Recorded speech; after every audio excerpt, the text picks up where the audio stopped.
There are tales that begin not in the blush of youth, nor in the height of triumph, but in the fading shadows of decline. Picture, if you will, a woman walking through the golden halls of Monte Carlo, her gown worn but her carriage still proud.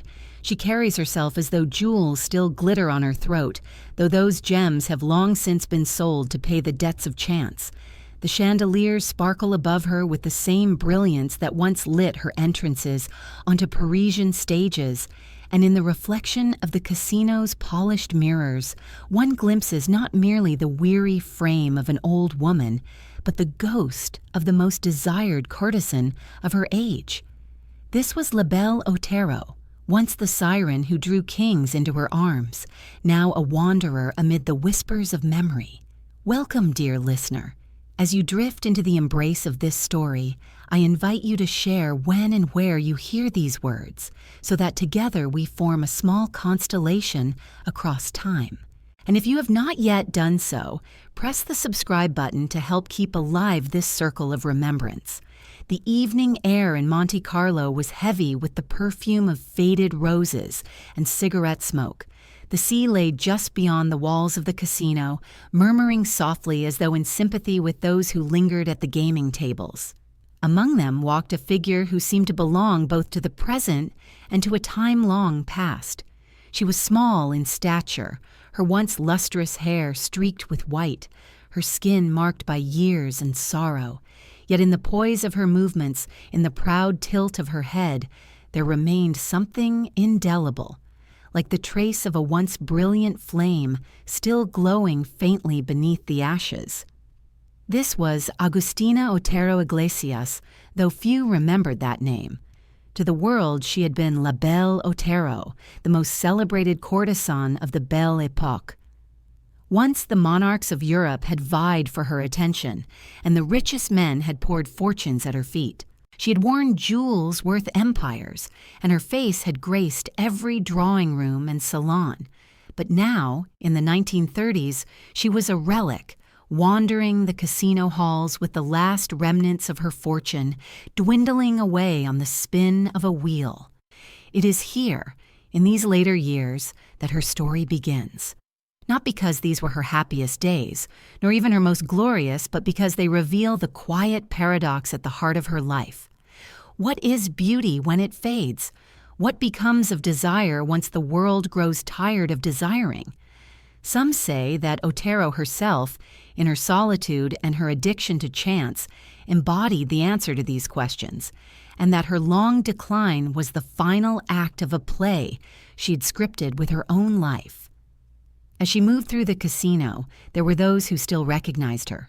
Older men, their hair gray at the temples, would whisper to their companions, "That was La Belle Otero, who once captivated the kings."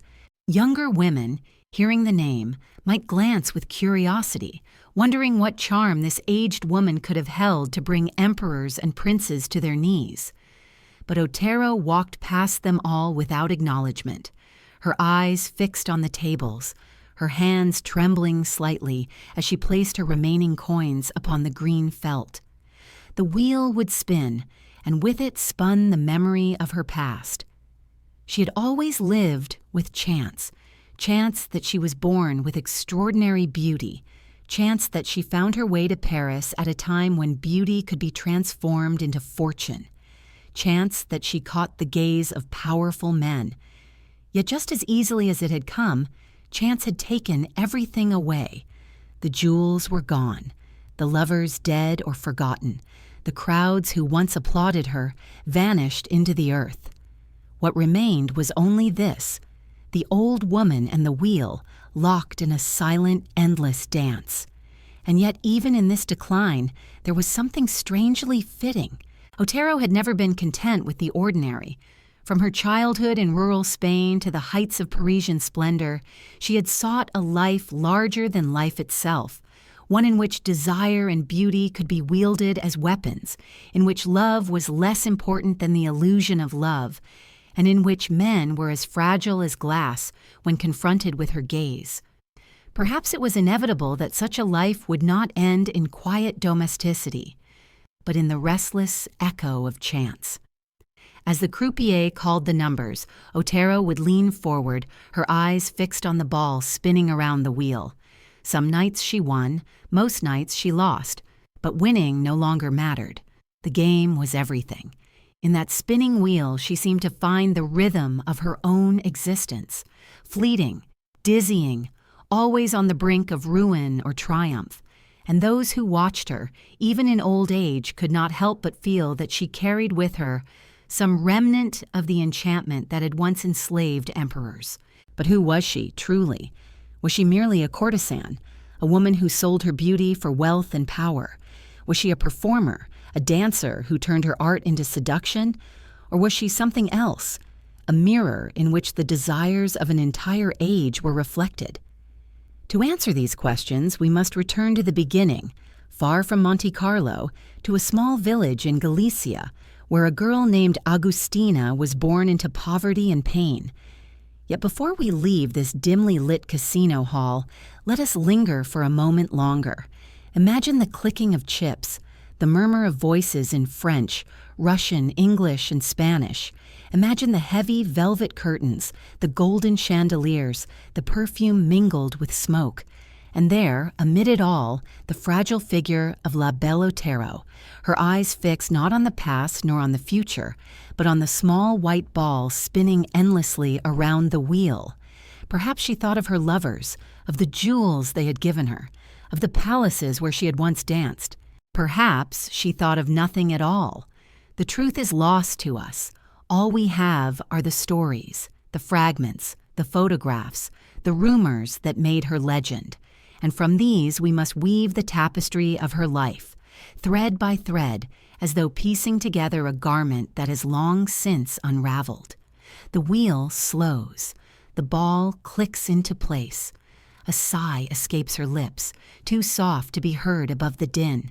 And in that sigh lies the entire weight of her story, a story of beauty, desire, wealth, and loss, a story of a woman who rose higher than most dared dream, and who fell into solitude just as deeply.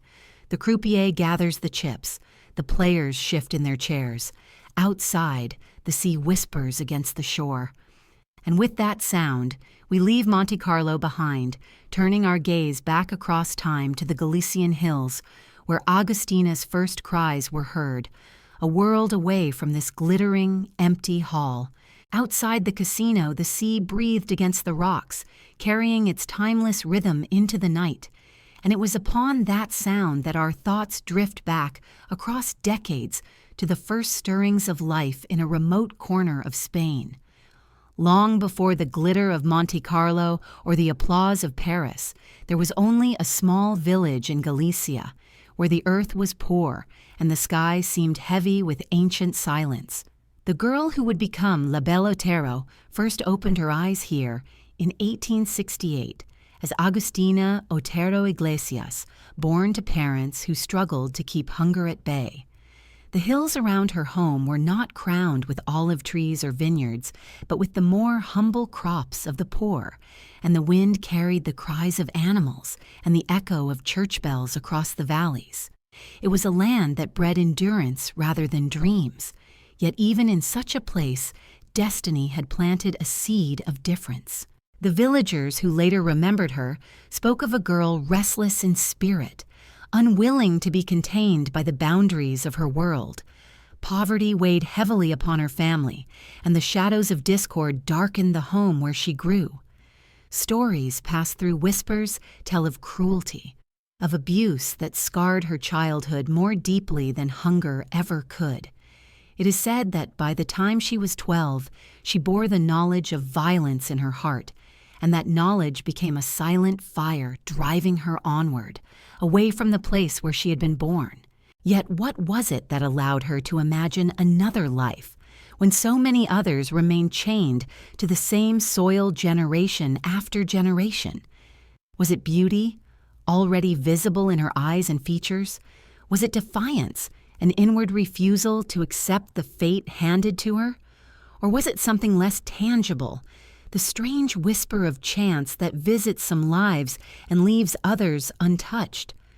The village around her would have been narrow. its streets little more than paths of stone and dust, with whitewashed houses pressed together like weary companions. The marketplace would fill with voices once a week, the scent of bread mingling with the smell of animals and wood smoke. For a child, such a place could seem either safe in its familiarity or suffocating in its limits. Agustina, we may imagine, felt the latter. She grew with the awareness that beyond the hills lay other worlds, and that her beauty, already remarked upon by those who saw her, was both a gift and a burden. For in small places, beauty becomes a subject of jealousy and talk, and each glance can carry more weight than words. Some accounts tell of a girl who sang and danced even in her earliest years, inventing small performances for herself, as though she sensed instinctively that movement and rhythm were her escape. Others remember her as quiet, withdrawn, touched with sadness. Both may be true, for what is performance if not the mask we wear to conceal pain? Perhaps each smile was born not of delight, but of a yearning to be anywhere else, to be anyone other than the child trapped in that home. At night, the stars over Galicia shone with their ancient brilliance, indifferent to the struggles of the village below. Agustina might have lain awake listening to the distant barking of dogs, the creak of shutters in the wind, and dreamed of the unknown. Dreams are powerful in places where reality offers little. They become sustenance, as necessary as bread. In her dreams, she may have imagined carriages, glittering halls, and men bowing to her, though such images were as far removed from her world as the moon itself. And yet, somehow, she believed they might be within reach. The violence of her childhood forced her into an early choice, to remain and endure, or to flee. Flight was dangerous for a girl of her age and circumstance, but the human spirit, once pressed too far, will sometimes leap rather than wither, and so she left. Accounts differ on how and when, but what matters is that the child became a wanderer, carrying nothing but her will and her beauty, stepping into a world vast and merciless. She crossed fields and roads, saw towns larger than any she had known, and felt both fear and exhilaration. She was no longer merely Agustina. She was already in the first stage of becoming Otero, though she did not yet know the name that would one day make kings tremble. Leaving a village is more than leaving a place. It is leaving behind the gaze of neighbors, the echo of one's family name, the sense of being tied to earth and memory. For the rest of her life, Otero would carry that departure within her, a wound and a liberation. When she later danced before crowds, one wonders if part of her exultation was the cry of the child who had escaped. When she wore diamonds on her breast, perhaps she remembered the hunger of her youth. And when she looked into mirrors, painting her lips for the stage, perhaps she asked herself whether the girl from Galicia still lived within her, or whether she had vanished forever in the dust of those village streets. It is tempting to see destiny in these beginnings, to say that such hardship must inevitably lead to rebellion, to flight, to the reinvention of the self.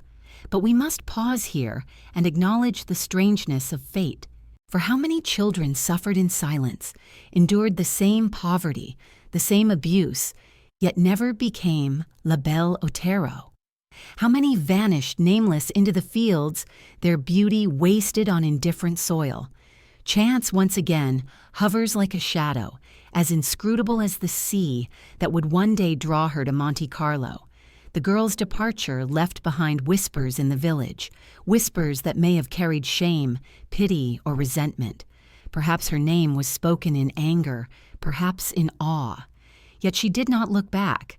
The road ahead was uncertain, but to remain was impossible. In that first act of flight, she became more than a victim. She became a seeker, a wanderer, an exile from her own beginning. The night deepened over Galicia. The hills, dark against the sky, held their secrets, and the young girl walked farther and farther from them, guided not by map or plan, but by the invisible compass of desire.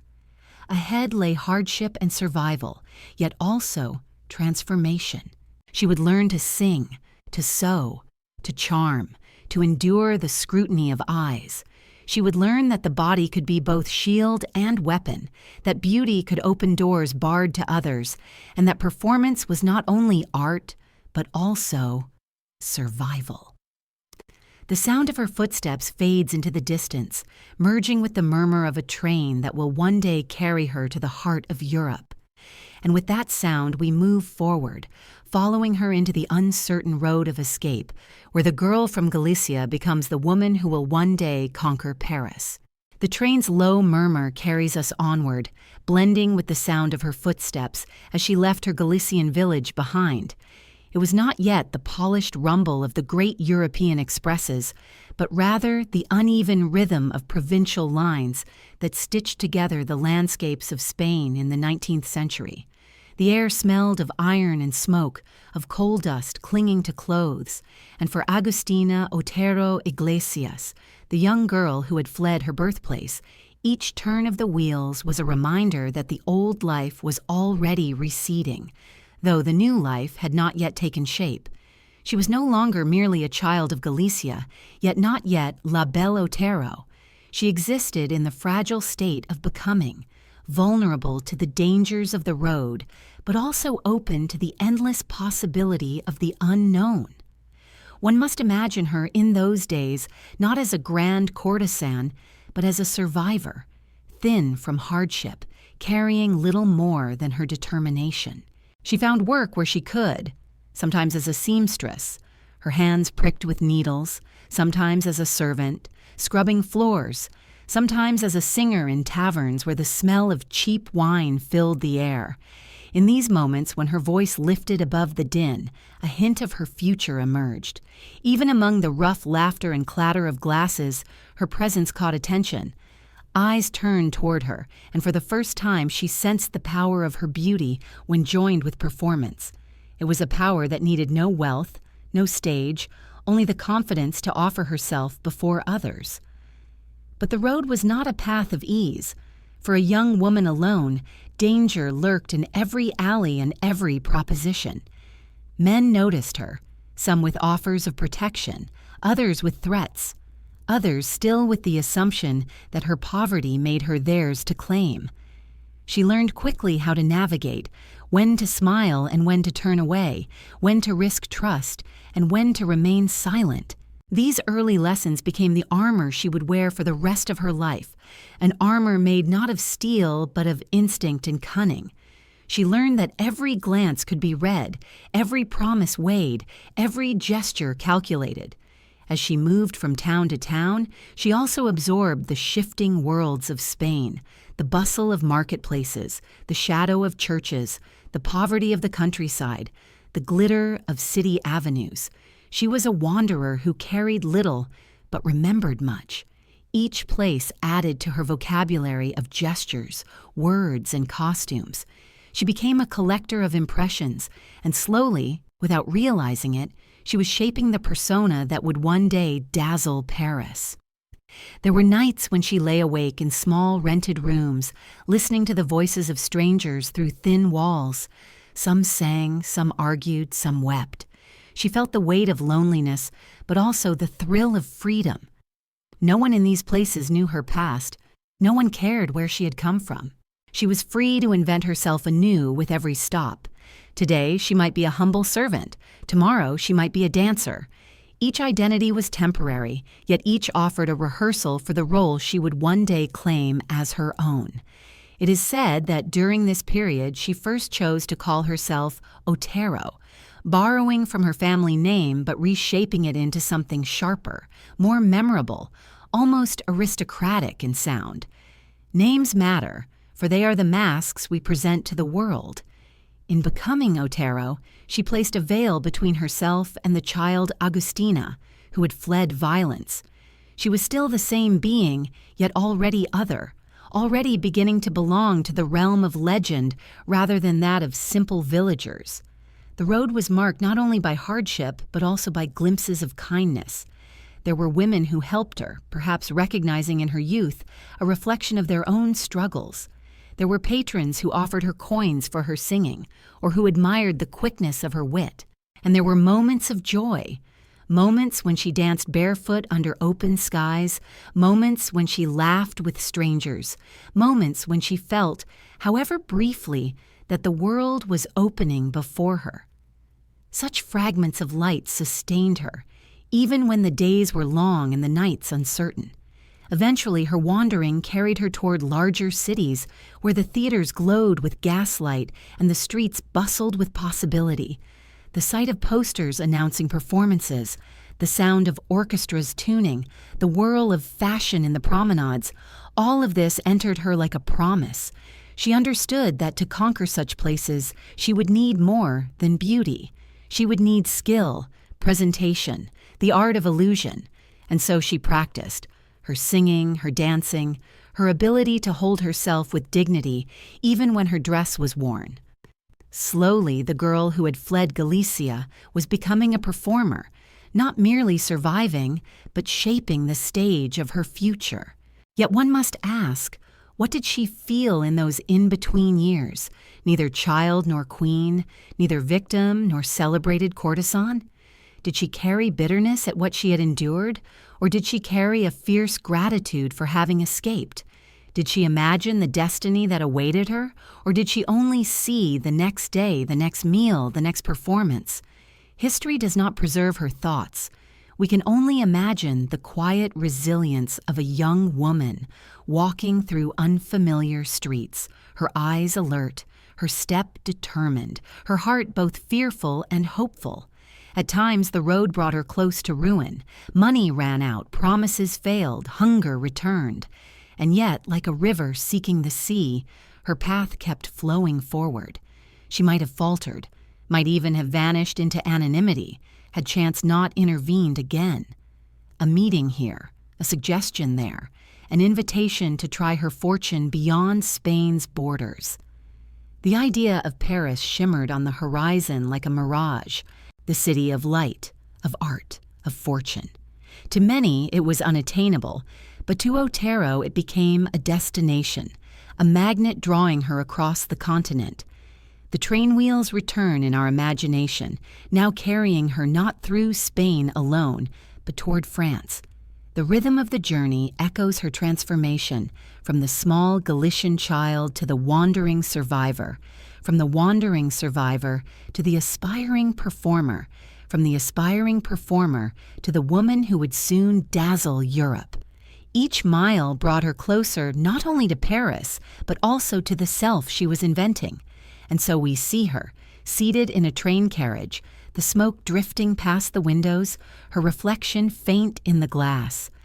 Outside, fields and villages rush past, disappearing into memory. Inside, she clutches her small belongings and looks ahead with eyes that hold both weariness and fire. She does not know what awaits, only that she cannot turn back. The road has claimed her, and it will carry her toward the destiny of La Belle Otero. The wheels click against the rails, faster, faster until the sound becomes a pulse, a heartbeat leading us into the city where gaslights gleam, where names are remade, where masks are worn and shed.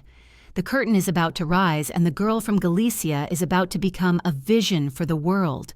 The train's wheels fade into the echo of gaslights flickering to life, each flame trembling against the dusk, and in their glow, Paris reveals itself like a great stage awaiting its players. The avenues stretch wide, the air alive with the scents of roasted chestnuts, damp stone, and the faint perfume of women passing beneath feathered hats. It is into this city that the young wanderer arrives, carrying nothing but her hunger to exist beyond survival. Here, among strangers, she will no longer be the girl from Galicia, the fugitive of a cruel childhood, but something else, something imagined, sculpted, and performed. The invention begins in silence, in the choosing of a name, in the decision of how to walk, how to look, how to hold herself before the eyes of the world. Paris at the end of the 19th century was a furnace of reinvention. Men and women arrived from every province, from every nation, seeking to transform themselves through art, trade, or illusion. The boulevards were lined with cafes where voices mingled in every language, where fortunes were won or lost in an evening, where an unknown dancer might become a sensation overnight. For Otero, the city was not simply a place but a mirror in which she could shape her reflection. She walked its streets with the alertness of a hunter, watching how women dressed, how they turned their heads, how laughter was timed, how gestures were softened into elegance. She studied as though life itself were a performance, and in this study she began to assemble the fragments of La Belle Otero. It was in small halls and lesser theaters that she first appeared, the young dancer with dark eyes and a body that spoke more eloquently than words. The stages smelled of dust and sweat, the audiences half distracted, but from the beginning there was something about her that demanded attention. She danced with a mixture of Spanish fire and something less definable, an air of secrecy, as though she carried within her some knowledge withheld from the rest of the world. Each gesture suggested promise, each glance hinted at mysteries untold. The critics did not yet know her name, but the murmurs began. She chose her costumes carefully, skirts that swirled with color, bodices that clung just enough to reveal her figure, jewels borrowed or improvised to sparkle in the footlights. It was not only a performance of dance, but of identity. On stage, she was no longer Agustina, the girl who had fled violence. She was Otero, and with each passing night she stepped more firmly into that role. Soon the epithet was added, La Belle Otero, the beautiful Otero, and it was as though Paris itself had christened her into legend. The art of reinvention is not merely external. To convince others, one must first convince oneself. Otero practiced the art of silence, of allowing mystery to surround her. She did not speak of her past. She spoke instead through her eyes, her movements, her presence. In this way, she became a canvas upon which men painted their desires, their fantasies, their hunger for the exotic and the unattainable. She allowed them to imagine her as they wished, and in doing so, she became indispensable to their imagination. What is a courtesan, after all, if not a mirror in which others glimpse what they long for? But beyond illusion, there was real talent. Her dancing may not have rivaled the great ballerinas in technical mastery, yet it carried something more potent, raw magnetism. Audiences felt drawn not to the perfection of her steps, but to the heat of her presence. She embodied Spain as they imagined it, fiery, sensual, dangerous, yet she also transcended it, becoming less a woman of one country than a symbol of desire itself. In her movements they saw both the promise of pleasure and the threat of ruin, and such a combination in the Belle Époque was irresistible. The city embraced her. Invitations flowed. She began to appear in salons, in cafes where poets argued late into the night, in theaters where her name was whispered with admiration. Men pursued her not only with flowers, but with fortunes, eager to be the first to claim her favor. She accepted their gifts with grace, yet held herself apart, never allowing possession, always maintaining the aura of a prize not yet won. It was this distance, carefully cultivated, that magnified her allure, and with each passing season her fame grew. The posters bore her name in bold letters. The caricaturists drew her profile with exaggerated curves.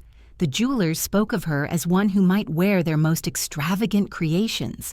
Paris loves to create myths, and in La Belle Otero it found one that satisfied both its hunger for spectacle and its fascination with scandal. She was no longer simply a dancer. She was an event, an apparition, a living story. What did she think in those moments before stepping onto the stage, when the orchestra began its first notes and the curtains trembled? Did she remember the village she had left behind, the girl who fled into the night? Did she recall the hunger, the fear, the loneliness of her journey? Or had those memories been buried beneath layers of silk and perfume, hidden so deeply that even she no longer believed in them? Reinvention requires forgetting as much as remembering, and perhaps Otero herself chose never to look back. Yet reinvention is also fragile. It must be sustained night after night, gesture after gesture. One false move and the illusion can crumble. Otero knew this, and so she lived her life as an unbroken performance. Every smile was calculated, every laugh measured, every appearance choreographed. She was never off stage, even when alone. And perhaps this, more than anything, explains both her triumph and her tragedy. She became so skilled at being Otero that Agustina vanished, leaving only the mask. The gaslights flicker again, brightening as the orchestra swells. The curtains part. A hush falls over the audience. And there she is, La Belle Otero, radiant, poised, her body shimmering with movement, her eyes glancing toward the crowd with both invitation and refusal. The applause bursts forth, filling the hall, echoing through the city. A new star has risen, and with her, a new myth is born. The applause lingers, blending with the sound of glasses raised in toasts, the murmur of admirers calling her name, the rustle of silk gowns in the aisles. The performance is over, but the enchantment is only beginning. And from that applause we pass gently into another realm, where her dance is no longer merely art, but seduction, where desire itself becomes her stage. The applause lingers like a storm just past, echoing through the theater until it fades into silence, leaving only the soft shuffle of feet and the rustle of gowns retreating into the night. In that silence, something remains, an aftertaste of enchantment, the memory of her body moving across the stage as if it were less a body than a flame. The crowd disperses, yet they carry her with them, each spectator convinced they have glimpsed not merely a dancer, but a vision that defies capture. It is in this moment, in the hush after performance, that La Belle Otero's true power begins to unfold. For dance, as she practiced it, was not only art, but seduction. Every turn of her wrist, every arch of her back, every pause before the final gesture was charged with meanings unspoken, inviting the audience to imagine what lay beyond. She was no longer simply performing Spanish rhythms. She was performing desire itself. Men leaned forward in their seats, as though her movement belonged to them alone, as though the glance she cast across the footlights was directed only toward their eyes. Women, too, found themselves captivated, some in envy, some in admiration, others in quiet longing for the freedom that seemed to emanate from her body as it moved.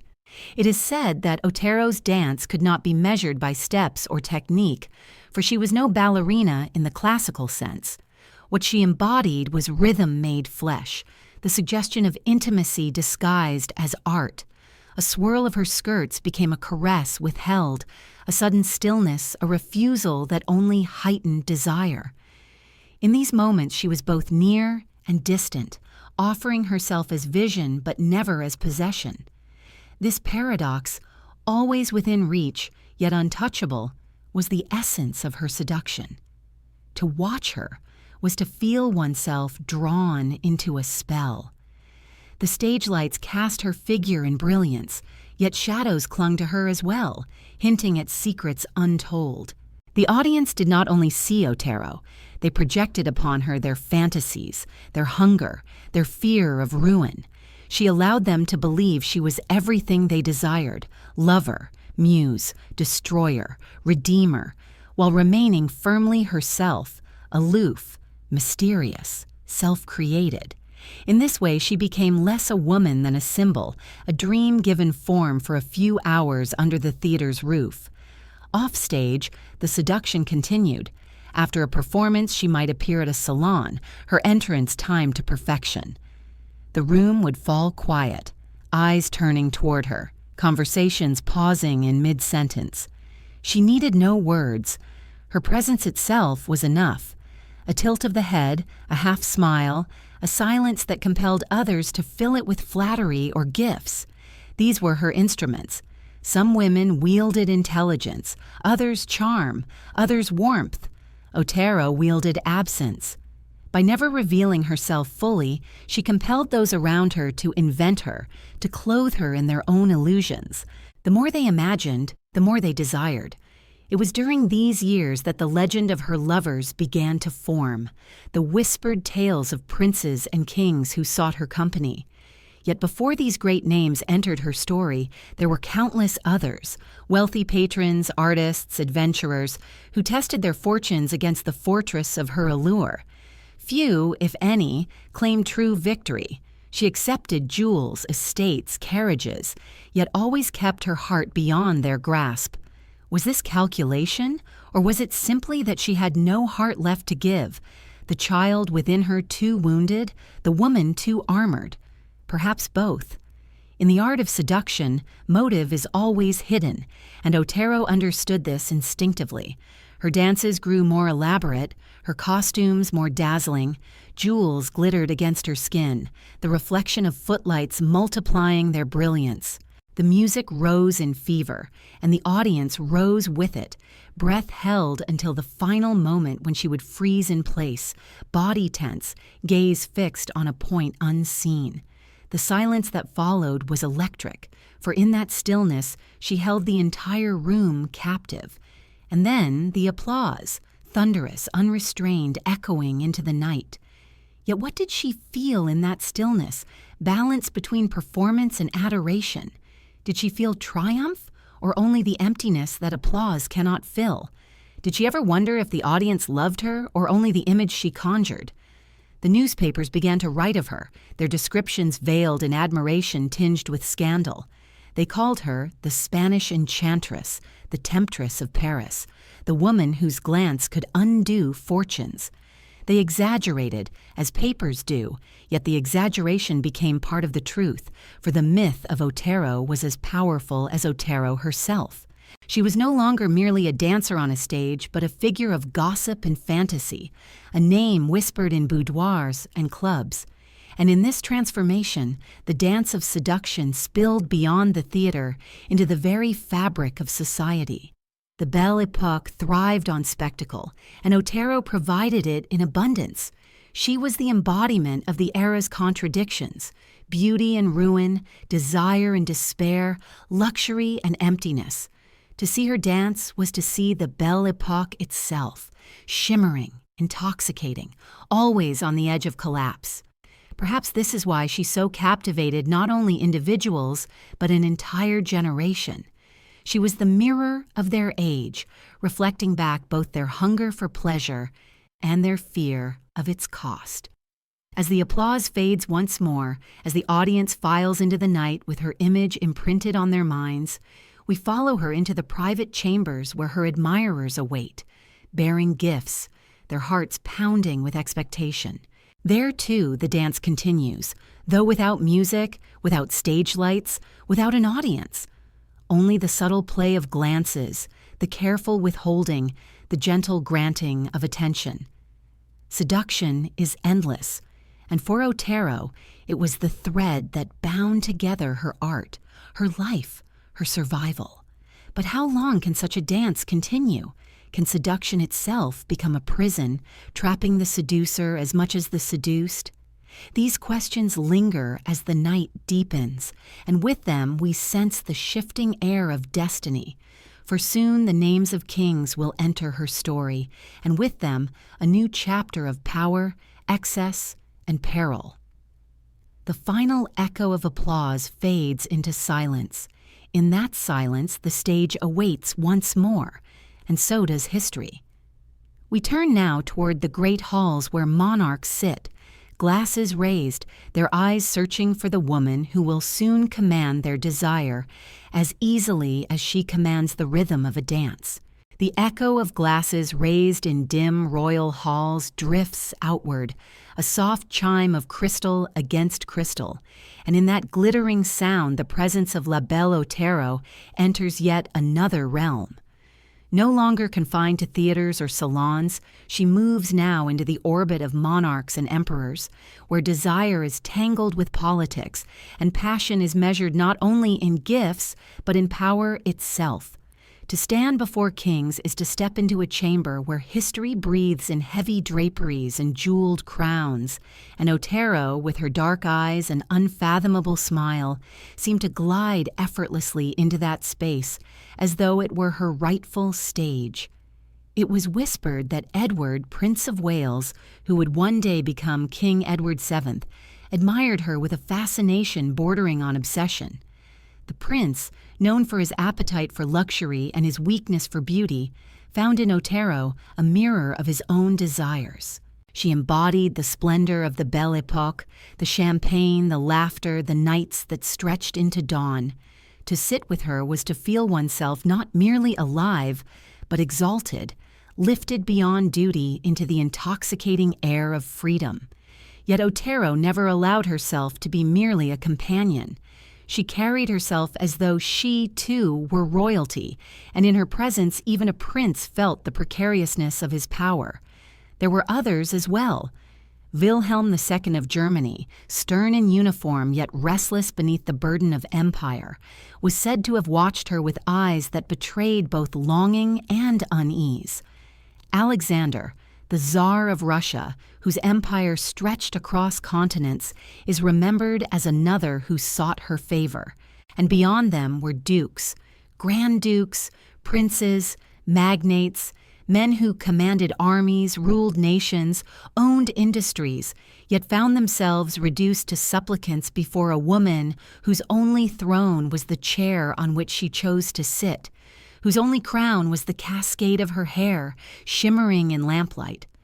What did these kings and princes see in her? Was it her beauty alone, or was it the suggestion that she represented something beyond beauty, an untamed force that could not be commanded by power or wealth? For all their riches, monarchs were bound by duty, by protocol, by the weight of centuries pressing upon their shoulders. Otero, by contrast, seemed to answer to nothing but herself. She had fashioned her own destiny, risen from obscurity not by inheritance, but by will. To men imprisoned by crowns, such freedom was irresistible, even dangerous. She reminded them, perhaps, of what it meant to be mortal, to be led by desire rather than by law. At the gaming tables of Monte Carlo, at the soirée of Paris, in the quiet chambers behind palace walls, Otero reigned not as queen by blood, but as queen by presence.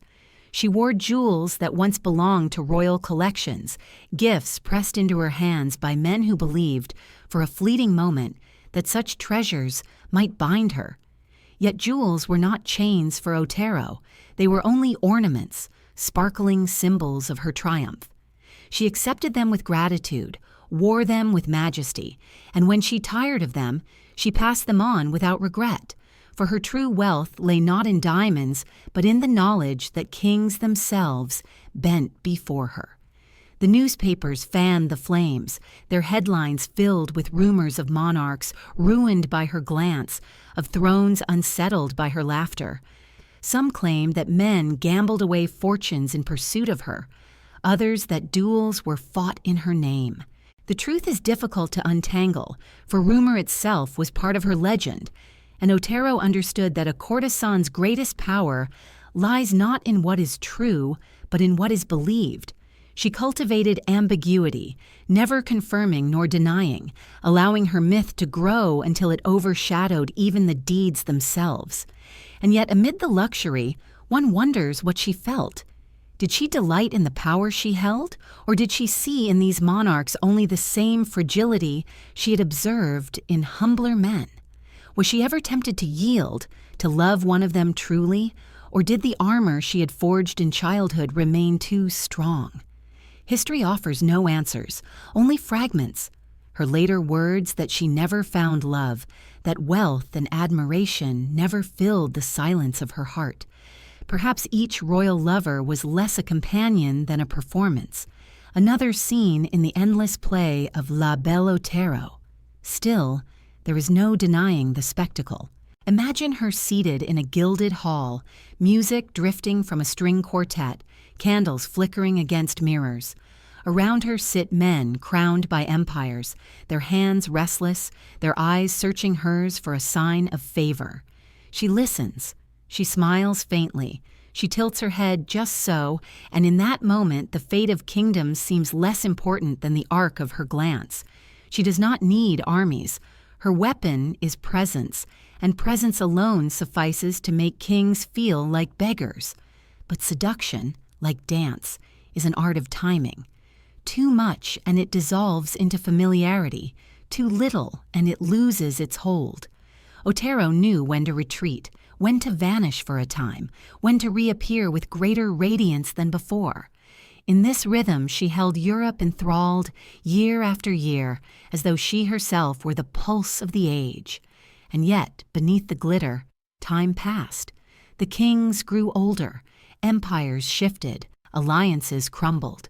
The Belle Époque glowed with brilliance but already carried within it the seeds of its own destruction. Otero, dazzling at its center, was also bound to its fate. For as much as she seduced kings, she was also seduced by the age itself, by its wealth, its illusions, its endless hunger for spectacle. Could she sense, even then, that the same hands which now offered her jewels would one day be clenched in fists of war, that the world she embodied would vanish into smoke and rubble? The glasses are raised again, the music swells, the monarchs lean closer to hear her laughter. Yet within the laughter there is an echo, faint but insistent, of fragility, of impermanence. For no power, not even beauty, can hold kings forever.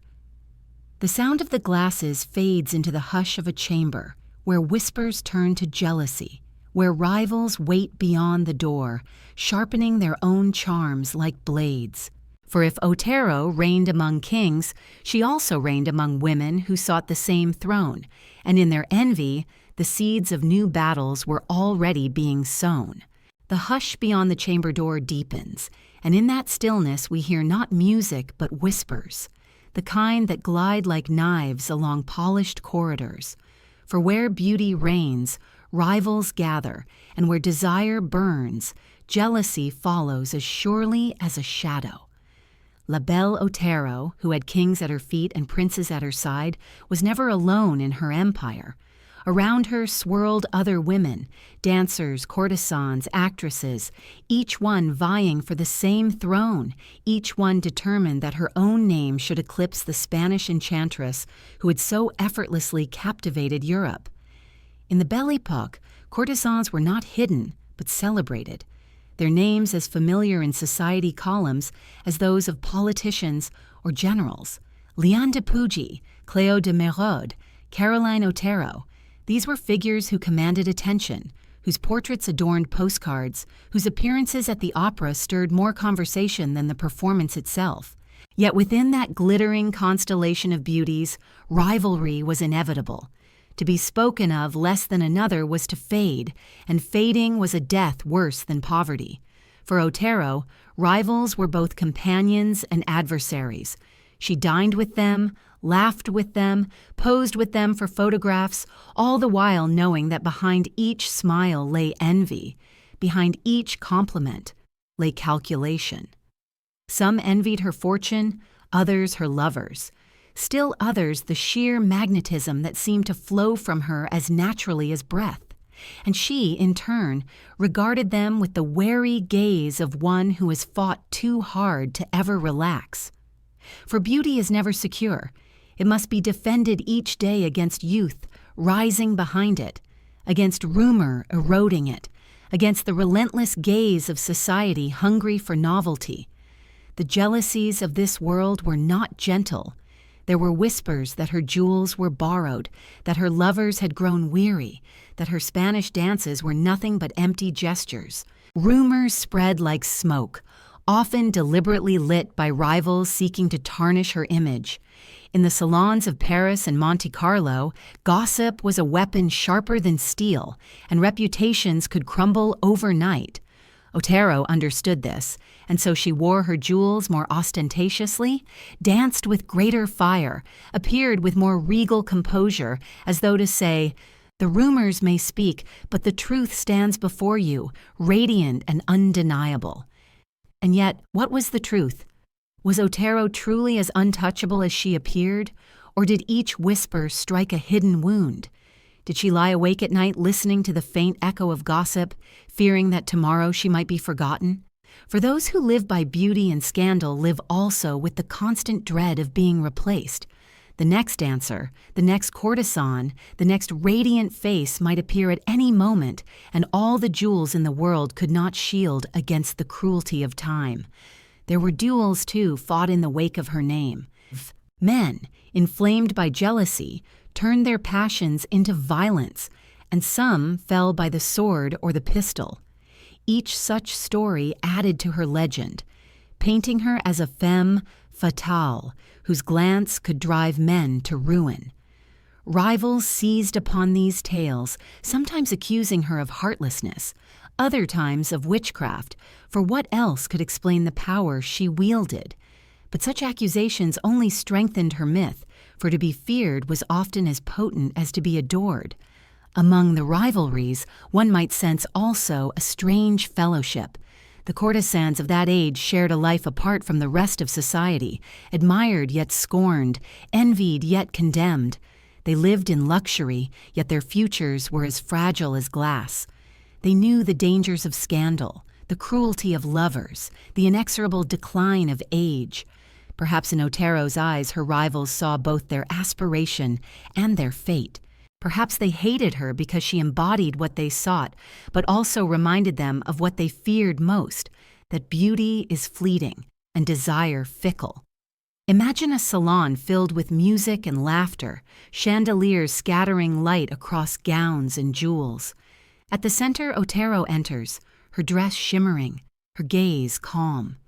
Around her, other women adjust their smiles, whisper to their companions, plot silently their next move. To the untrained eye, it seems a gathering of elegance, but beneath the surface, it is a battlefield, each woman armed with wit, rumor, and allure. The men see only the spectacle, the women see the war, and in this war, Otero held the upper hand, for now. But victories in such realms are never final. With every triumph came new rivals, with every conquest, new jealousies. The pearls around her neck were envied, but more than pearls was envied the ease with which she seemed to command the world.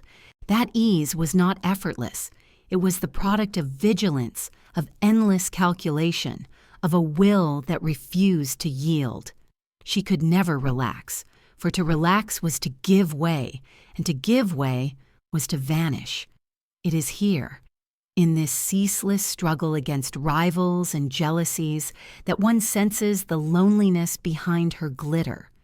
Surrounded by admirers, pursued by monarchs, envied by women, she stood alone in the center of attention, unable to share herself without risking loss. Her life became performance not only on stage, but in every gesture, every evening, every encounter. To live so is to be admired by all and known by none. Perhaps it was this that hollowed her heart, leaving her with wealth and fame, but without the simple warmth of trust. The salon grows quieter as the hour grows late. The laughter fades, the chandeliers dim, the whispers persist. Otero leaves, her carriage waiting, her jewels glinting in the lamplight. Inside the emptying room, rivals exchange glances, their envy unspoken yet palpable. Tomorrow the newspapers will mention her entrance, the brilliance of her gown, the jewels at her throat. But in the small hours of night, when the city sleeps, the rivalry does not rest. It sharpens itself in silence, preparing for the next evening, the next battle, the next attempt to unseat the queen of beauty. And as her carriage wheels roll away into the darkness, another sound arises, softer yet more enduring. The creak of heavy chests opening, the clink of jewels being handled, counted, admired. For beyond rivalry and rumor, there was another realm in which Otero reigned, the fortune of a courtesan, a wealth so vast it became legend. The faint creak of heavy chests being opened lingers in the air, and with it comes the cool gleam of jewels slipping through careful fingers.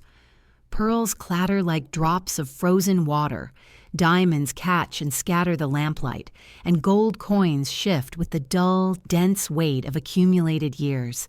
These are not simply ornaments or treasures. They are symbols, tokens of the fortunes poured at the feet of La Belle Otero by kings, princes, magnates, and men intoxicated by her presence.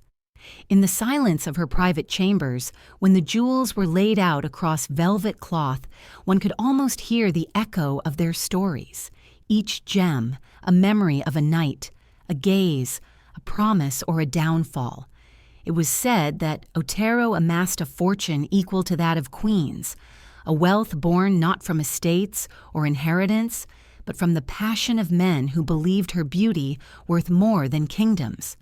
Palaces were placed at her disposal, estates offered.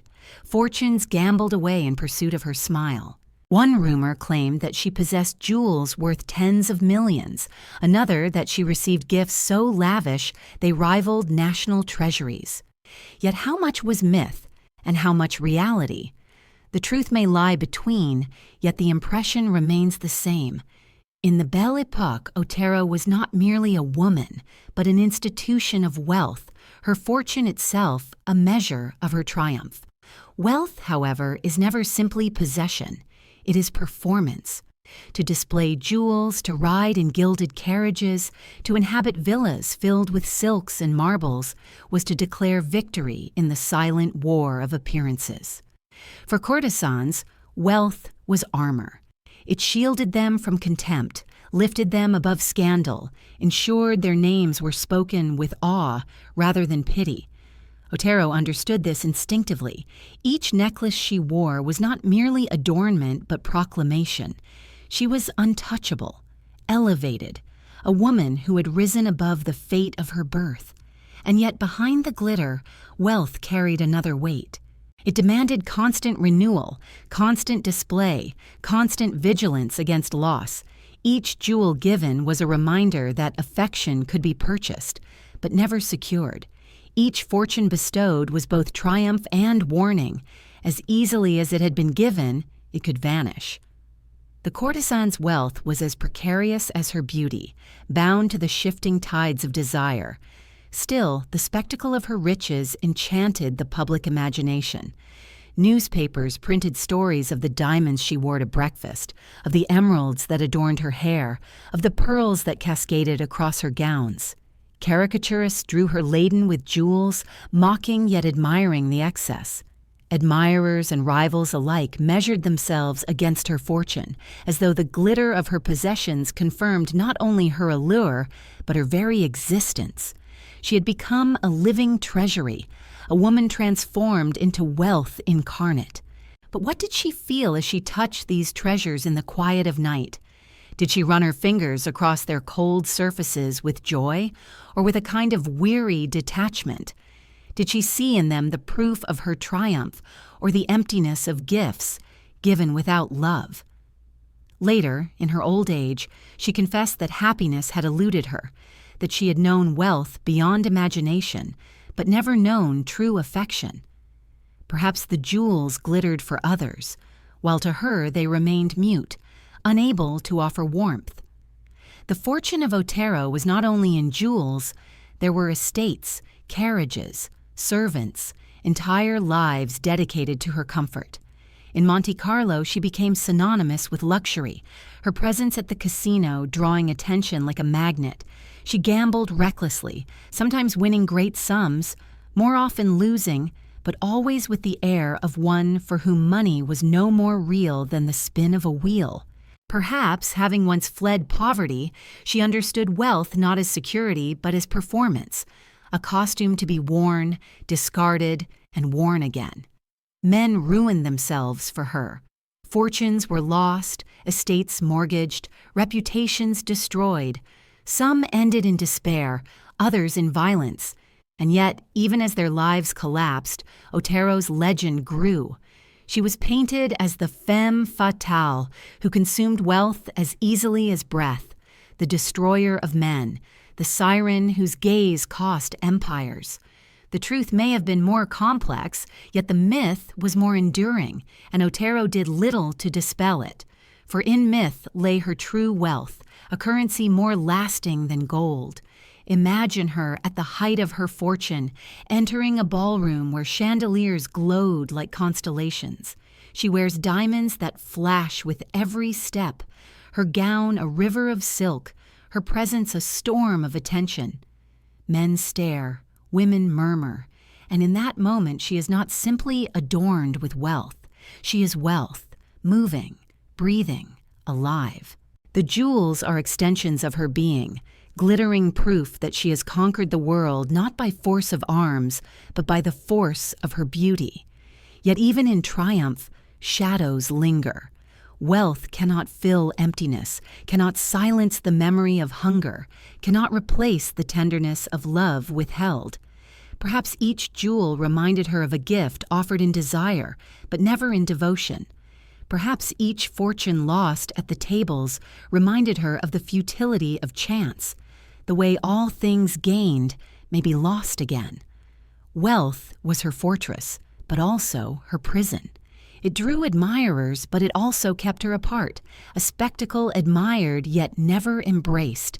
The chests close again, their contents secure yet lifeless, the jewels gleaming in darkness where no one sees them.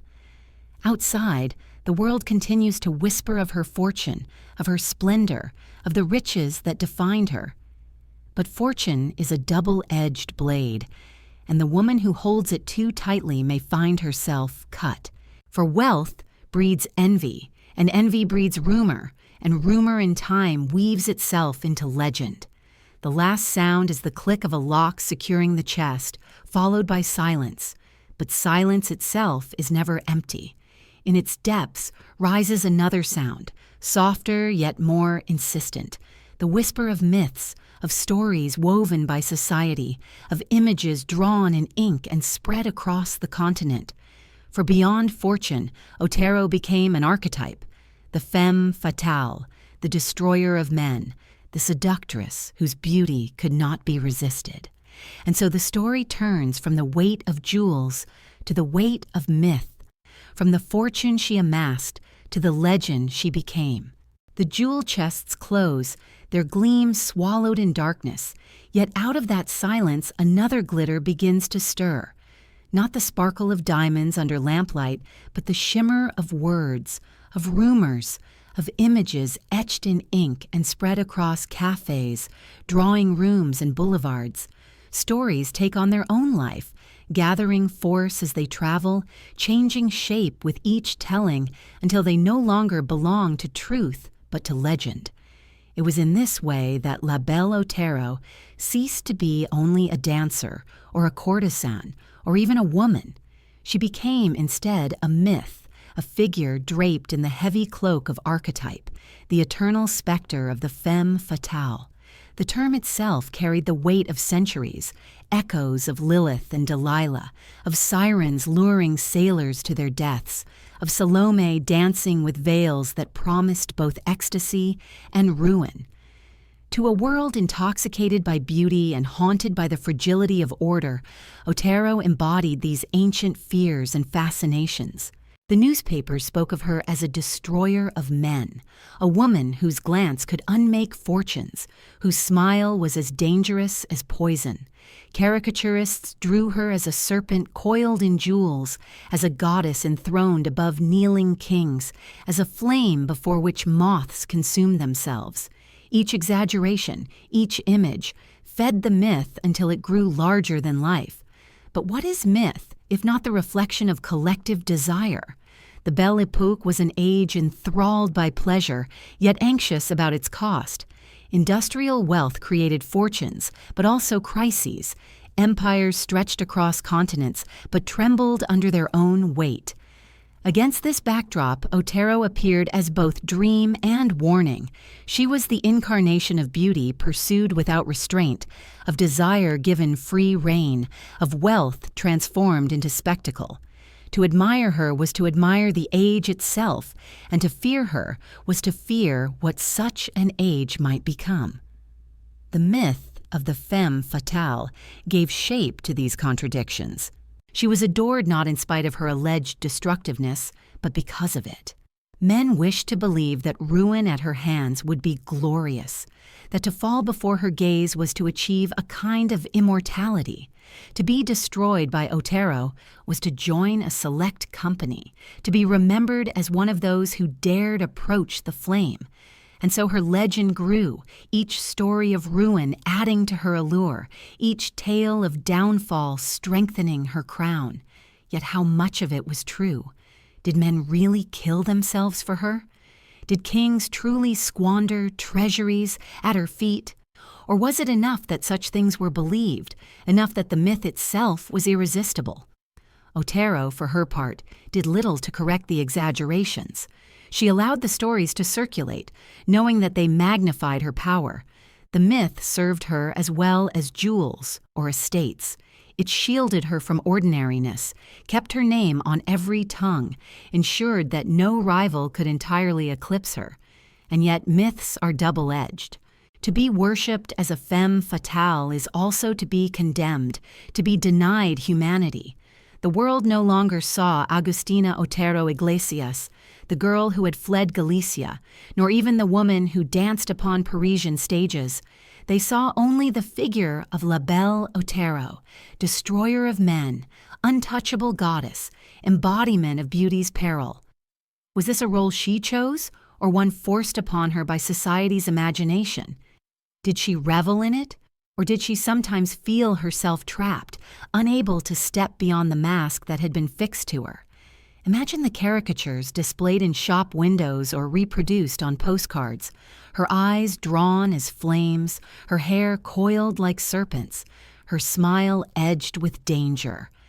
Passers-by laughed, purchased, sent the images across Europe, feeding the cycle of her legend.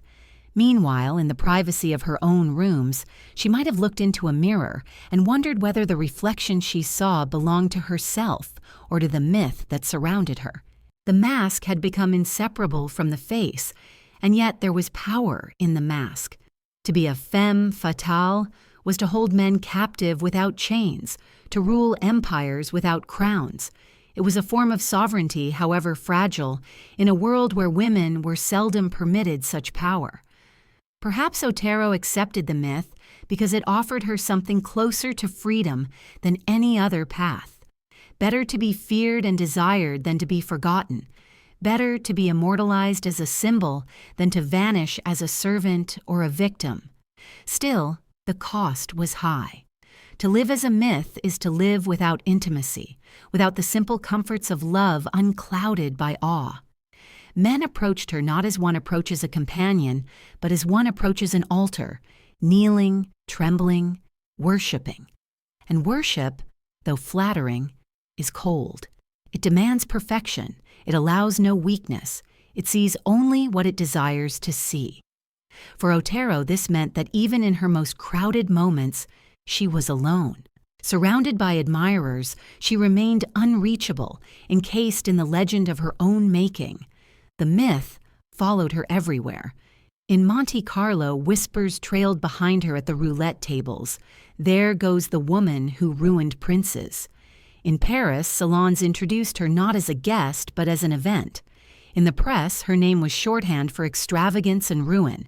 She'd become less a person than a story told over wine, repeated with embellishment, embroidered until it gleamed with both admiration and malice. And what, then, is left of the truth? Perhaps the truth lies hidden between the lines, in the spaces the myth could not entirely cover. In her silences, in her glances, in her later confessions of emptiness, we glimpse the woman beneath the legend, the soul who longed for affection even as she wielded allure. But the myth is stronger, and so it is the myth that survives while the truth remains elusive, like a shadow at the edge of lamplight.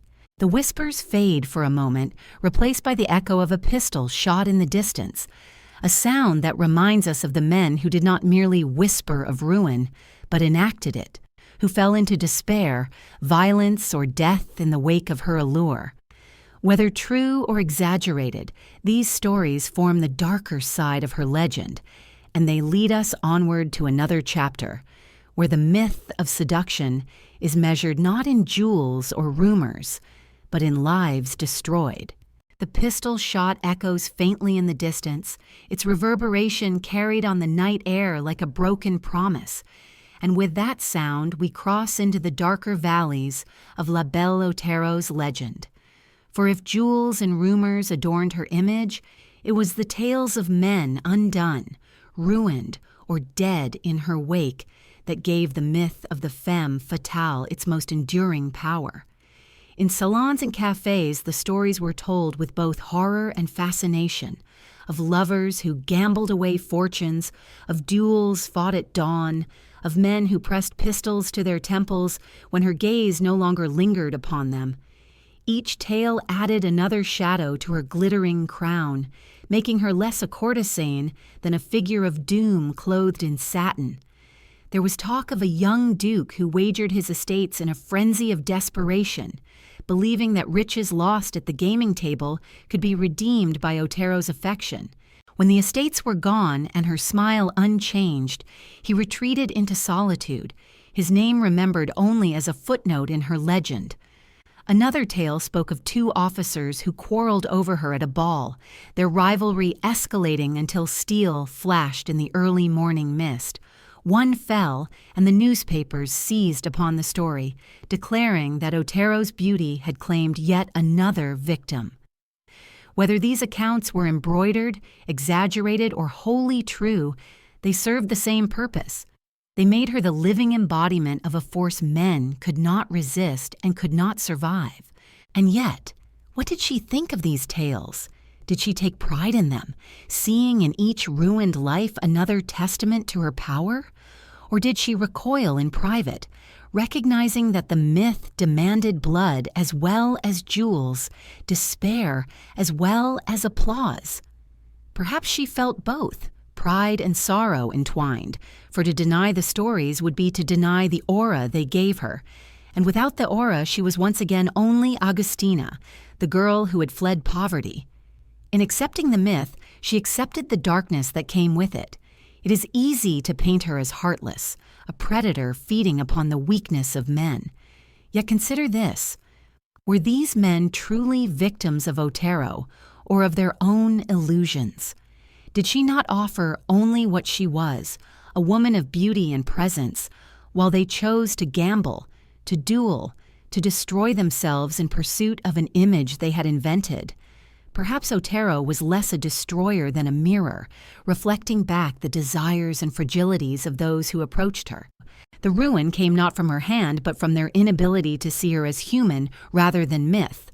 Still, the pistol shot rings in memory, and the suicides, duels, and bankruptcies remain part of her story.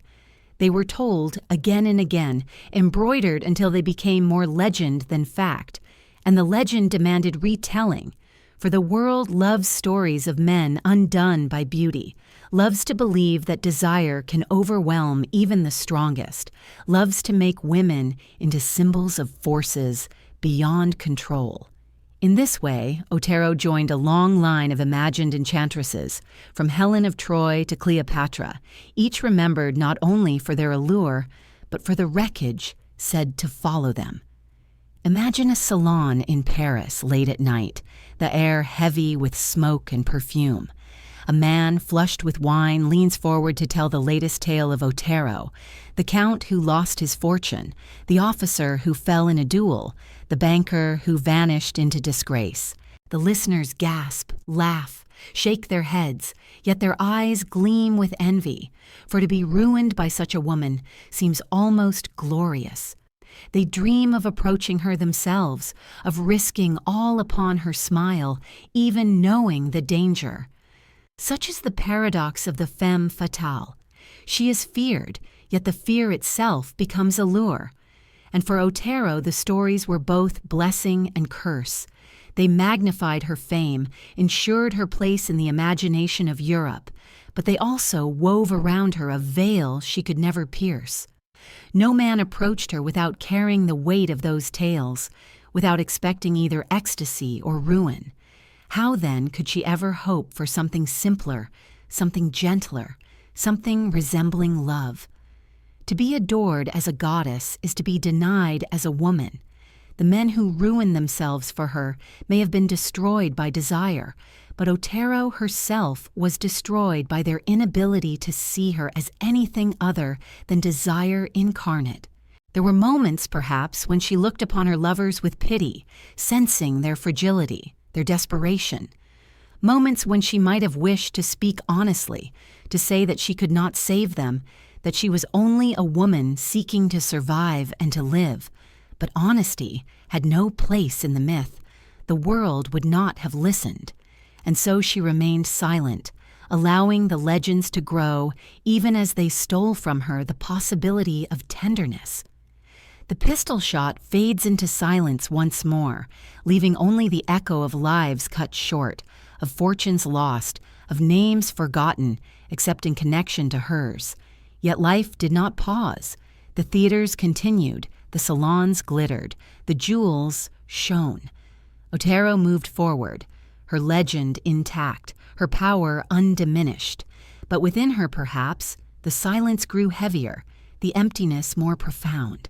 For every man who claimed to adore her was in truth adoring an illusion, and illusions cannot warm the heart.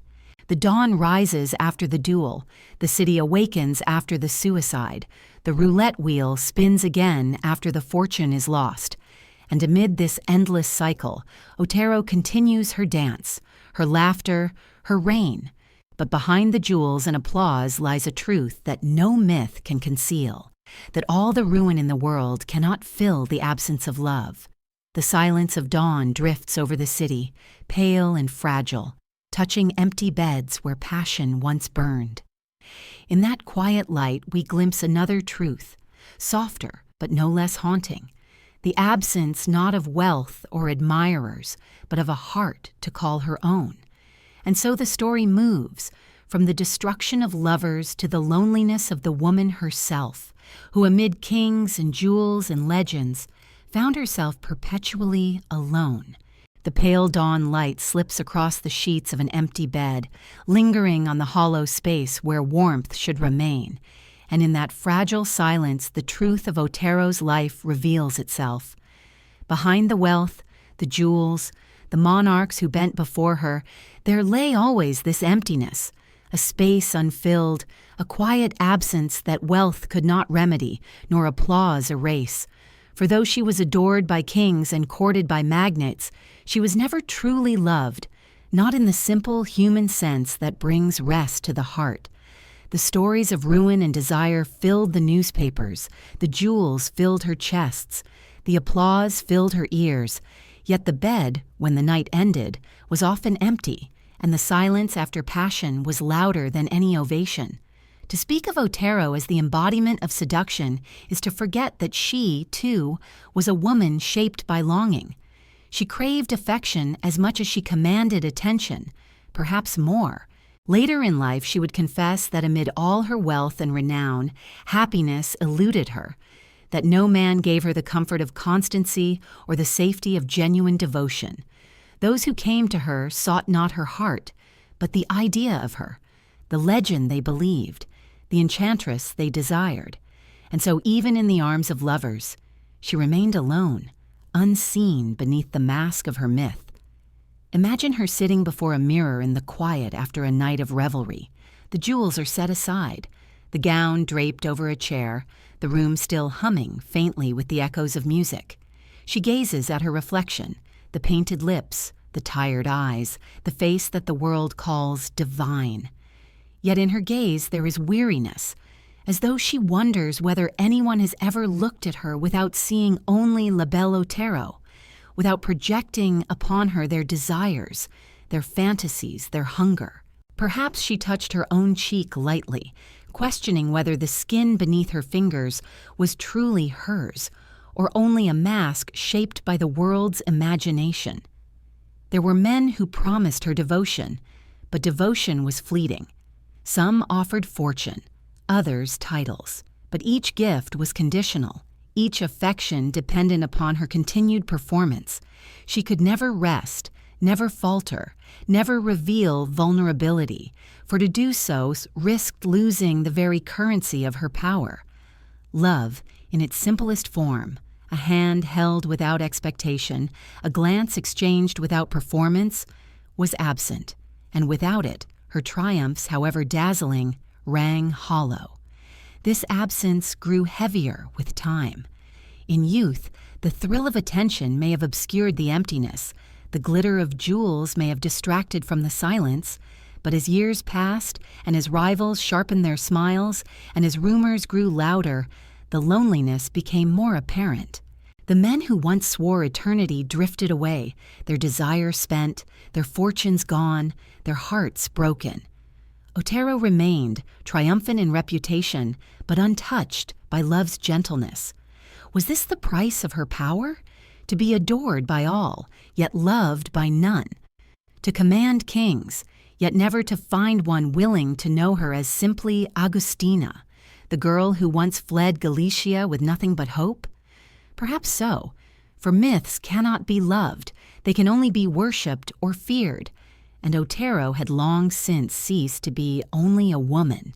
She had become a myth larger than life, and myths demand sacrifice. Still, one imagines moments when the armor cracked. Perhaps in the solitude of her chamber, when the music had faded and the jewels lay silent, she allowed herself to remember what it might have been like to love and be loved without performance. Perhaps she thought of the child she had once been, yearning for tenderness that never came, and wondered whether her entire life had been a quest for what she had been denied. Perhaps the absence of love was not merely a sorrow, but the central truth of her existence, the silent engine that drove her to seek applause, wealth, and myth, always searching for what could not be found. The irony is sharp. Men believed they adored her beyond measure, yet none loved her enough to pierce the veil of her legend. And she, for all her allure, may have wished only for what so many others found in obscurity, a quiet companionship, a simple affection, a heart that did not tremble before her power, but stood beside her with steadiness. That above all eluded her. The dawn light brightens, spilling across the bed, illuminating its emptiness. Outside, the city awakens. The carriages clatter, the shopkeepers raise their shutters, the world resumes its noise. Yet in this room, silence lingers, profound and unyielding. It is the silence of absence, of something never given, never received. And in that silence we find not only Otero's sorrow, but also the sorrow of all who live as legends rather than as themselves. The absence of love does not end the story, for life continues even without it. Otero would return to the stage, to the salons, to the jewels and rumors and applause, but within her, the emptiness remained, a secret she carried as carefully as any treasure. And like all secrets, it shaped the path ahead, guiding her into choices that glittered on the surface, yet concealed a deeper ache. The dawn fades into the brightness of day, the city alive once more, the silence within her heart unbroken, and from that silence rises another sound, distant yet insistent. The music of Paris in its golden age, the laughter of boulevards, the rhythms of cafes, the fireworks of exhibitions. For though her heart was hollow, the world around her blazed with light, and she, too, became part of that brilliance. And so we move now from the absence of love to the presence of a city, Paris at its height, the golden theater in which La Belle Otero played her most dazzling role. From the silence of an empty bed, there rises the distant murmur of music, laughter, and footsteps upon wide boulevards. It swells gradually until the hush of absence is consumed by the brilliance of a city alive at its very peak. Paris, the capital of the 19th century, the jewel of Europe, the dream toward which the world's eyes turned. It was here, in this golden age known as the Belle Époque, that La Belle Otero became not merely a woman, but a symbol, woven into the fabric of a city, intoxicated by its own radiance. The gas lamps burned with steady brilliance along the Champs-Élysées, their light casting halos around carriages and gowns, reflecting on polished shoes and gilded signs. Cafes overflowed with voices, each table alive with debate, flirtation, or intrigue. The scent of tobacco smoke mingled with perfume, the clatter of glasses with the soft chords of pianos. It was a city awake to every sensation, and at its center moved figures like Otero, embodiments of desire, spectacle, and fleeting eternity. The Paris of this era was not only a place but a performance. The Exposition Universelle had filled its avenues with marvels, the Eiffel Tower piercing the sky as both wonder and scandal, a structure some called monstrous, but which quickly became a beacon. Theaters glowed each night with new productions, ballets, operettas, cabarets, each promising escape from the ordinary. Art spilled from galleries into cafes, where painters, poets, and musicians argued over the future of beauty. Technology was transforming life. Electricity, humming faintly beneath the clamor of voices, the hum of modernity mixing with the timeless pleasures of wine and song. And within this stage, courtesans were not hidden at the margins, but celebrated as part of the spectacle itself. Their names were spoken as frequently as those of politicians or generals. They were living works of art, walking embodiments of elegance and scandal. Their appearances at the opera or casino reported with as much care as diplomatic treaties. In this world, Otero reigned supreme. She was not simply one among many. She was the event, the vision, the figure whose entrance could hush a ballroom, whose glance could redirect the flow of a conversation. To see her glide down the staircase of the opera was to witness Paris itself in motion. Her gowns shimmered with color, her jewels catching the light, her carriage proud yet effortless. Around her swirled admirers, rivals, gossip, and rumor, yet she moved as though untouched by all, as though she belonged not to the crowd but to some higher realm of existence. In her presence, the glamour of Paris found its most perfect mirror. She was both citizen and sovereign of the Belle Époque, feeding its hunger for spectacle while shaping its very identity. The age itself was marked by contradictions. Beneath the glitter lay anxieties, the tremors of politics, the growth of inequality, the faint shadows of wars yet to come. The brilliance of Paris was purchased by labor, by colonies, by an empire stretching thin across continents. Yet in the salons and theaters, these darker truths were ignored, pushed aside by the intoxication of pleasure. Otero embodied this paradox. She was living proof that one could rise from poverty to splendor, that beauty could become wealth, that desire could shape destiny. But she was also a reminder of the cost, that beneath each jewel lay a fortune lost, beneath each smile a despair untold. Her presence at world fairs, at the casino tables of Monte Carlo, at the great hotels of Paris and Nice, became part of the fabric of the city. Tourists arrived from across Europe hoping to glimpse her, to say they had seen La Belle Otero, to carry home the memory of a woman who seemed to incarnate both Spain's fire and Paris's elegance. She was painted, photographed, caricatured, her image circulating endlessly until she became not only herself, but a symbol recognized even by those who had never heard her voice or seen her dance. And yet, amid this brilliance, we return to the question of emptiness. For if Paris was alive with music, light, and laughter, and if Otero moved at its center, was she filled by the city's joy, or did she merely reflect it outward while carrying her own silence within? The chronicles of her later years suggest the latter, that she felt herself untouched by true happiness despite the radiance that surrounded her. Paris glittered, and she glittered with it, but glitter is not warmth. Still, the enchantment of the age was undeniable. Imagine the fireworks bursting above the Seine, reflected in the river's dark waters, while crowds cheered and music played. Imagine Otero seated in a balcony, her jewels gleaming brighter than the rockets, her smile steady, her gaze calm.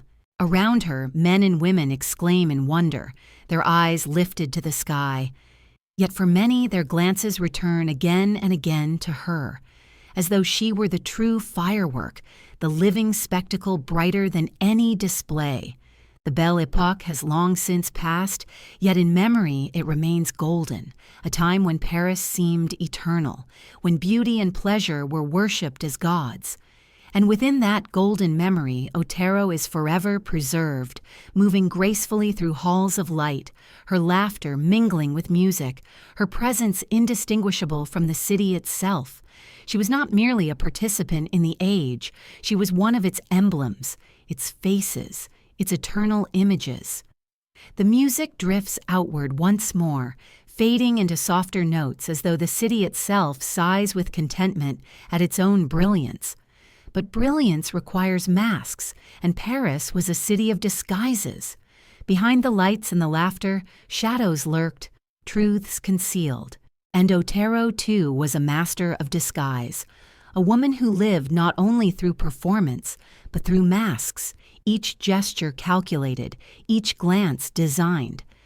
As Paris wore its mask of golden pleasure, Otero wore hers of radiant allure, and together they created a spectacle the world could not resist. The music softens, and the lights dim. A fan snaps shut, hiding her face. The curtain trembles, concealing the stage. And from that veil of silence, we pass into her next realm, where masks become her truest companions, where the art of disguise is not only necessity, but destiny. The fan closes with a soft snap, concealing her face, and from that moment of concealment, we step into another truth of La Belle Otero's life. For she was never only herself, never only Agustina Otero Iglesias, nor even always La Belle Otero.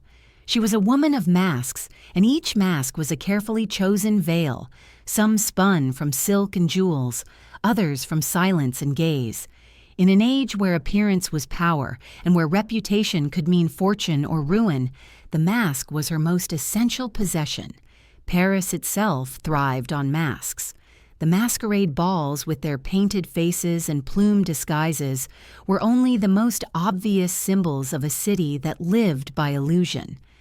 Behind every smile at the opera was a calculation. Behind every compliment, a motive. To survive, one had to play the game, to conceal truth beneath charm, to cloak pain with laughter.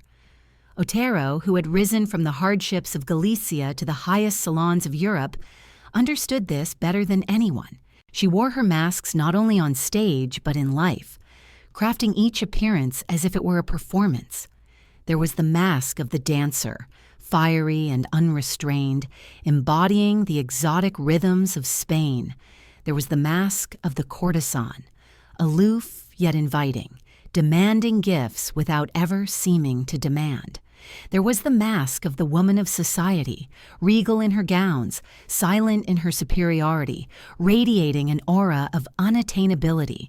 And behind them all, hidden from the world, was the face of Agustina, the girl who once fled poverty, who once longed for affection, who still bore the scars of violence and solitude.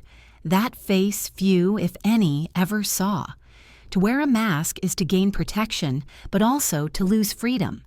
Otero's masks shielded her from scorn, from poverty, from the contempt that society reserved for women who dared to step beyond its rules.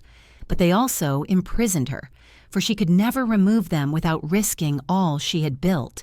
The world did not want to see the woman, it wanted the myth. And so she lived behind veils of her own creation, admired by millions, known by none. One can imagine her preparing for an evening, seated before her mirror as servants brought jewels and gowns. The mirror reflected not a single face but many. The child who had fled, the woman who now ruled salons, the myth the world believed, the soul hidden behind them all. Perhaps she paused sometimes, gazing into her own eyes, wondering which of these reflections was true. Or perhaps she learned to stop asking, for in the endless play of masks, truth becomes elusive, even to oneself. Yet the mask was also her art. Like the actors of antiquity who wore painted visages upon the stage, Otero transformed herself into whatever the moment required. If a prince sought mystery, she became distant, silent, her eyes veiled. If a king sought laughter, she became radiant, her smile enchanting, her wit sparkling. If an admirer sought exotic fire, she danced with intensity, skirts whirling, hair loosed like a storm. In each role she convinced utterly, because she gave herself wholly to the mask she chose. And so the world believed, each man certain he alone had glimpsed the true Otero, not realizing that he had seen only the reflection of his own desire. This was the essence of her seduction, not that she revealed herself, but that she concealed, allowing others to dream, to project, to imagine. To show too much would have broken the spell. To show nothing kept the spell alive. And so she lived in perpetual disguise, her life a theater without intermission. But what is the cost of a life behind masks? Perhaps it is the gradual fading of the self, the slow erosion of what lies beneath until only the mask remains. By the time she grew older, did she still know who Agustina was? Or had she become wholly La Belle Otero, unable to separate the woman from the myth? The tragedy of masks is that they can become the face itself until even the wearer forgets what lies behind. And yet there is beauty in the mask as well. To craft oneself, to shape one's own destiny, to transform wounds into performance. This too is power. Otero may have lost herself, but she gained immortality. For long after her laughter faded, her image endured, not as Agustina, but as La Belle Otero, the woman of masks, eternal in legend. Imagine again the fan closing, her face hidden. Around her, admirers lean closer, desperate to glimpse what lies behind. She lowers the fan just enough to reveal a smile, enigmatic, promising, refusing. In that moment, she is both concealed and revealed, both myth and woman, both mask and truth. And those who look upon her are left uncertain, captivated by what they cannot grasp. The evening fades, the candles burn low, the guests depart. Otero retires to her chamber, the masks set aside, the jewels return to their cases. Yet even in solitude the mask remains, for it has fused with her very being. She cannot strip it away any more than she can strip away her own skin. And perhaps in the stillness of the night she feels both triumph and sorrow. Triumph in the power the mask has given her. Sorrow in the distance it has placed between herself and love. The fan falls silent, resting on the table, its painted surface gleaming faintly in the candlelight. Beside it lies a folded newspaper, its ink still fresh, bearing yet another story of scandal, of rumor, of legend. The mask may be of silk and jewels, but it is also of ink and words, woven by the world as much as by Otero herself. And so we move from the mask she wore to the stories written about her, from the private art of concealment to the public roar of scandal. The folded newspaper lies beside the painted fan, its ink still carrying the faint sharpness of print, and from its pages rises another kind of mask, not of silk or jewels, but of words, gossip, and rumor. For in the world of La Belle Otero, reputation was as fragile as glass, and nothing shaped it more than the whispers of society carried outward by the press. Each article, each caricature, each scandal told and retold in cafes and salons added another layer to the myth, until truth was no longer distinguishable from invention. The newspapers of the Belle Époque thrived on spectacle. They reported the affairs of courtesans with the same urgency as wars, perhaps with more delight. A single night's entrance into a ballroom could fill columns the next day, describing her gown, her jewels, the expression of princes who turned their heads. But beyond description lay insinuation, for insinuation sold better than fact. And so the stories grew, of lovers abandoned, of fortunes lost at her feet, of kings quarreling for her favor. Some were born from fragments of truth, others from imagination, yet once printed, they became reality in the public mind. Otero understood the strange alchemy of scandal. She knew that to protest was futile, for denial only fanned curiosity. Better to remain silent, to allow rumor to swell unchecked until it magnified her aura. Scandal was a double-edged blade, but wielded well, it could elevate as much as it could destroy. To be free of scandal was to be invisible. To be steeped in it was to remain unforgettable. And Otero, who had remade herself through performance and illusion, embraced the role of scandal's queen. Imagine a café in Montmartre, smoke curling from pipes, the sound of laughter spilling into the night. On a table lies the evening paper, its headline bold, La Belle Otero at the casino, a fortune lost by a duke. Men lean forward exclaiming, women shake their heads with a mixture of envy and fascination. None ask whether the story is true. The truth matters less than the thrill of believing. And tomorrow, when Otero enters the casino, heads will turn not because of what she wears, but because of what has been written. Scandal becomes performance, and she, the performer, uses it as deftly as she uses her dance. But beneath the glamour, scandal carried shadows. Each rumor chipped away at the possibility of intimacy, turning her from woman into spectacle. Admirers approached not to know her but to test the truth of what they had read, to see if she matched the image painted by gossip. And so the cycle deepened. The more scandal attached to her, the less she could ever step outside it. She became prisoner as much as mistress of her legend. Some scandals were cruel, whispers that she destroyed men deliberately, that she mocked her lover's ruin, that she was incapable of feeling. Others were absurd, stories of impossible jewels, of secret marriages, of occult rituals whispered by those who sought to paint her as both exotic and dangerous. These tales followed her across Europe, attaching themselves like shadows, and though they brought her attention, they also isolated her, for in the eyes of society, she ceased to be human, becoming instead a character in a story told endlessly by others. Yet perhaps she found a strange strength in this. To be scandalized was to be feared, and fear, in its way, is respect. Men hesitated before approaching, knowing that one misstep could place them at the center of the next rumor. Women regarded her with envy, but also with caution, as though proximity alone might invite comparison or reproach. She moved through salons like a figure both admired and dreaded, her silence more powerful than words, her mere presence capable of stirring speculation. There is a peculiar loneliness in being the subject of endless rumor. No matter what one does, the narrative belongs to others.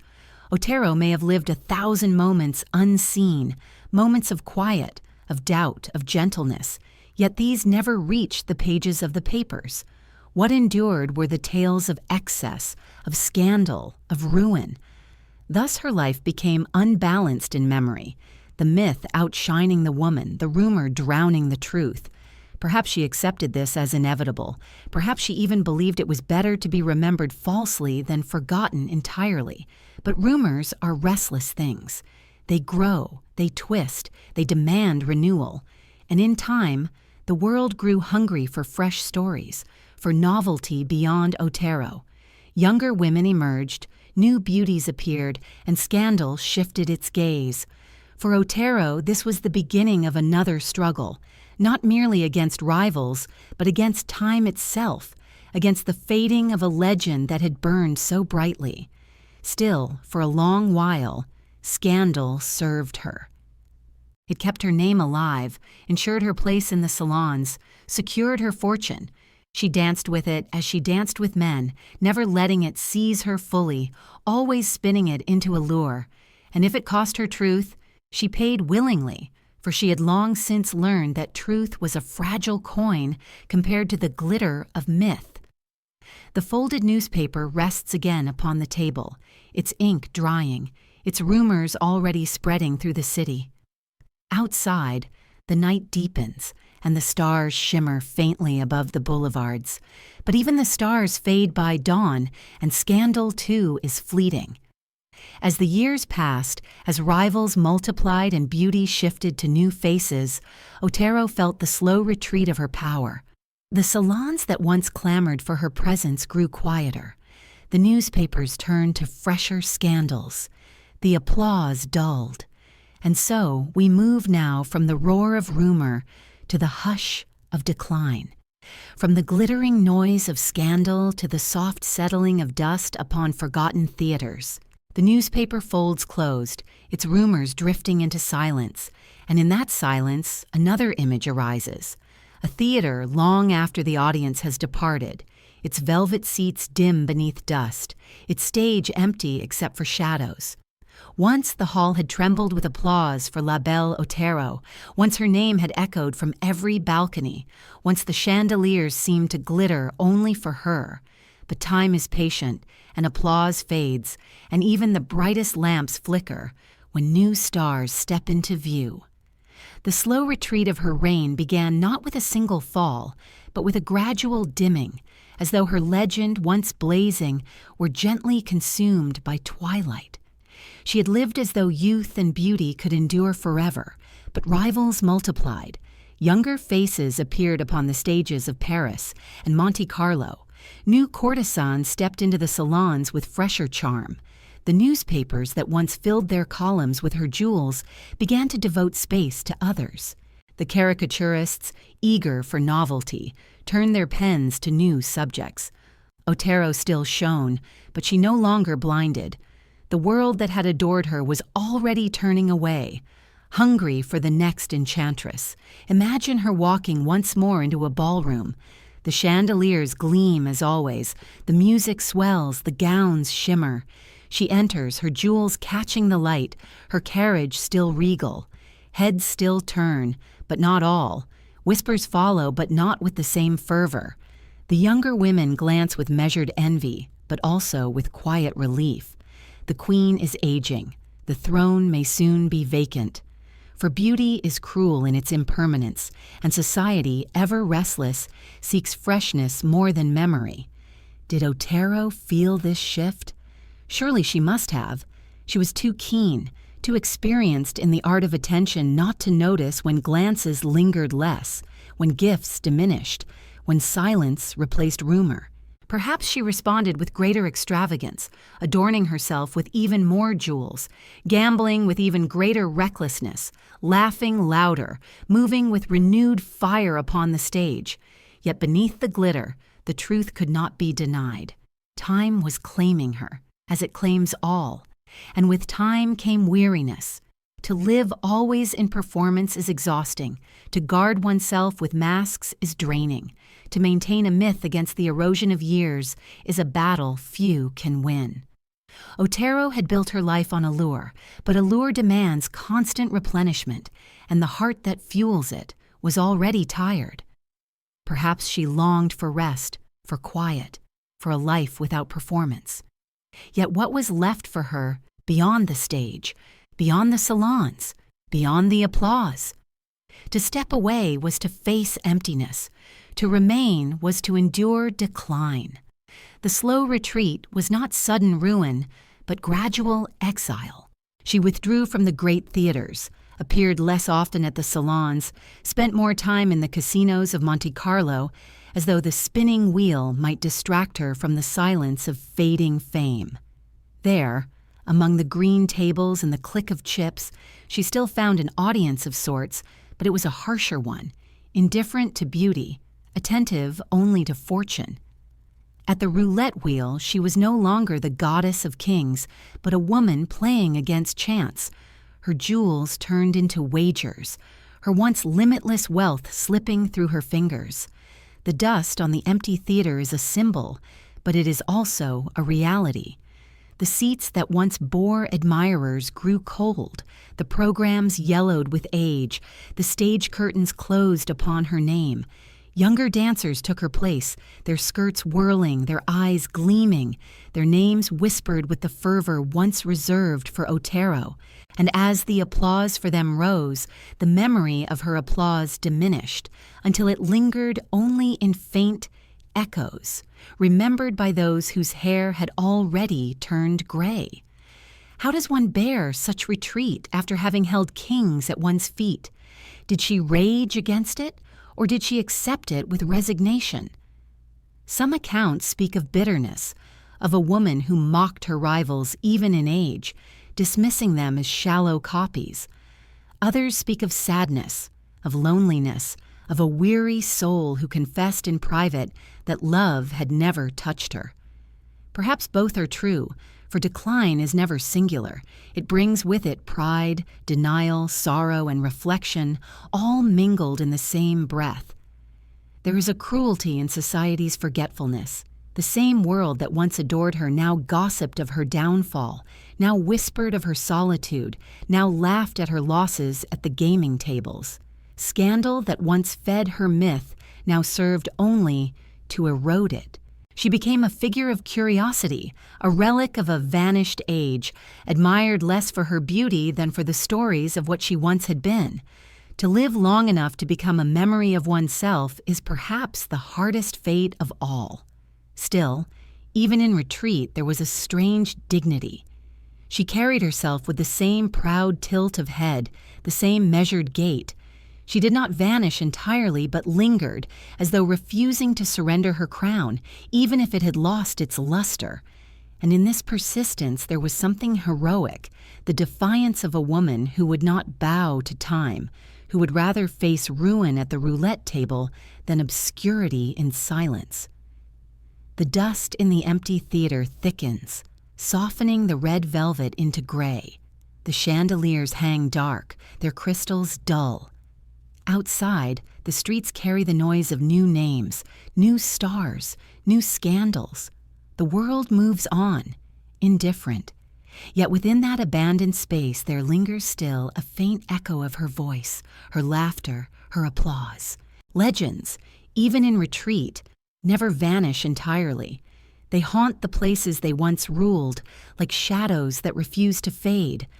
The dust settles, and with it the sound of chips being pushed across a table, of the wheels spinning, of fortune rising and falling.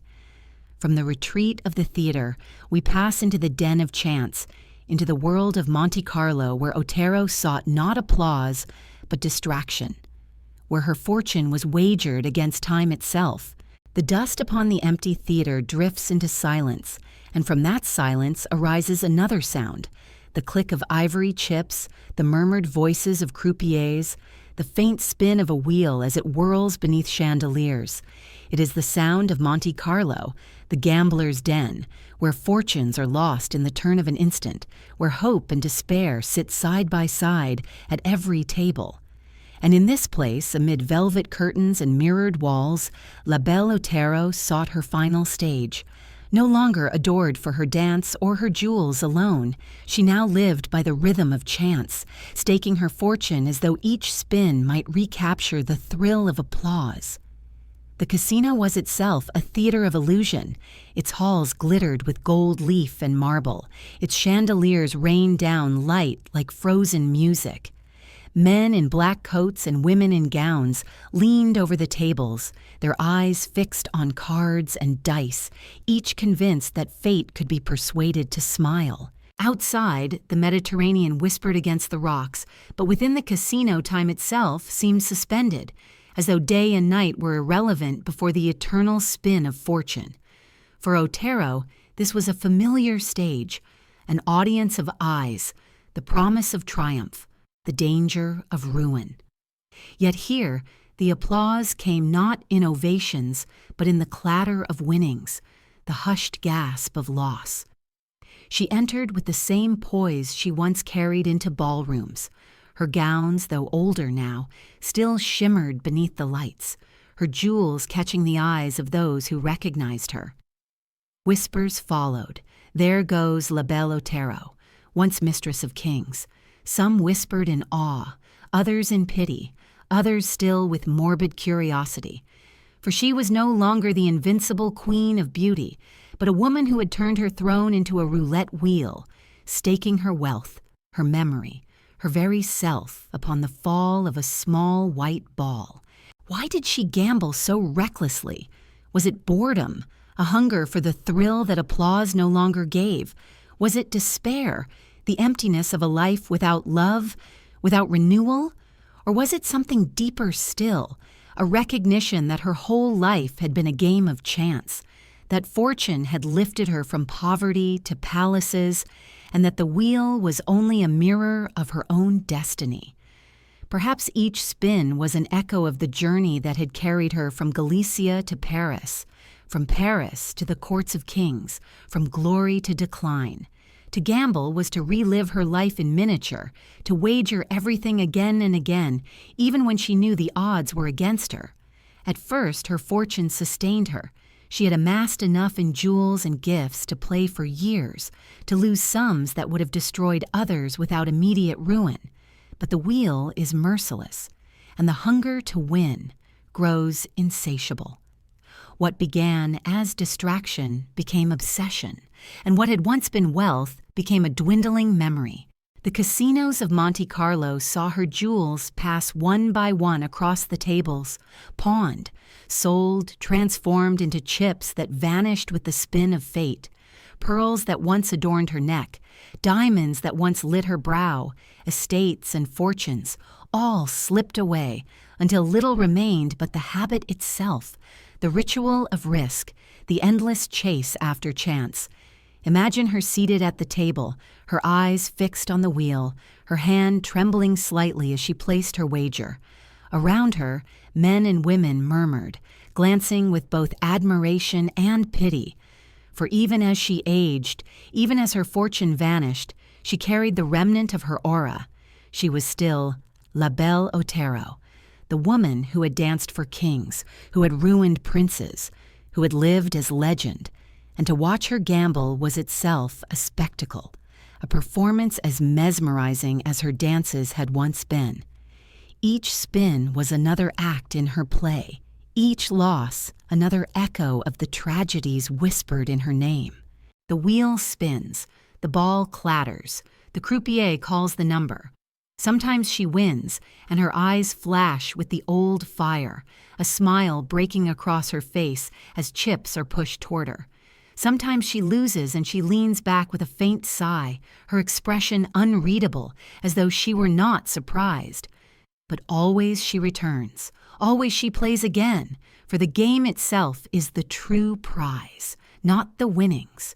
To gamble was to feel alive, to feel the pulse of fate once more in her hands.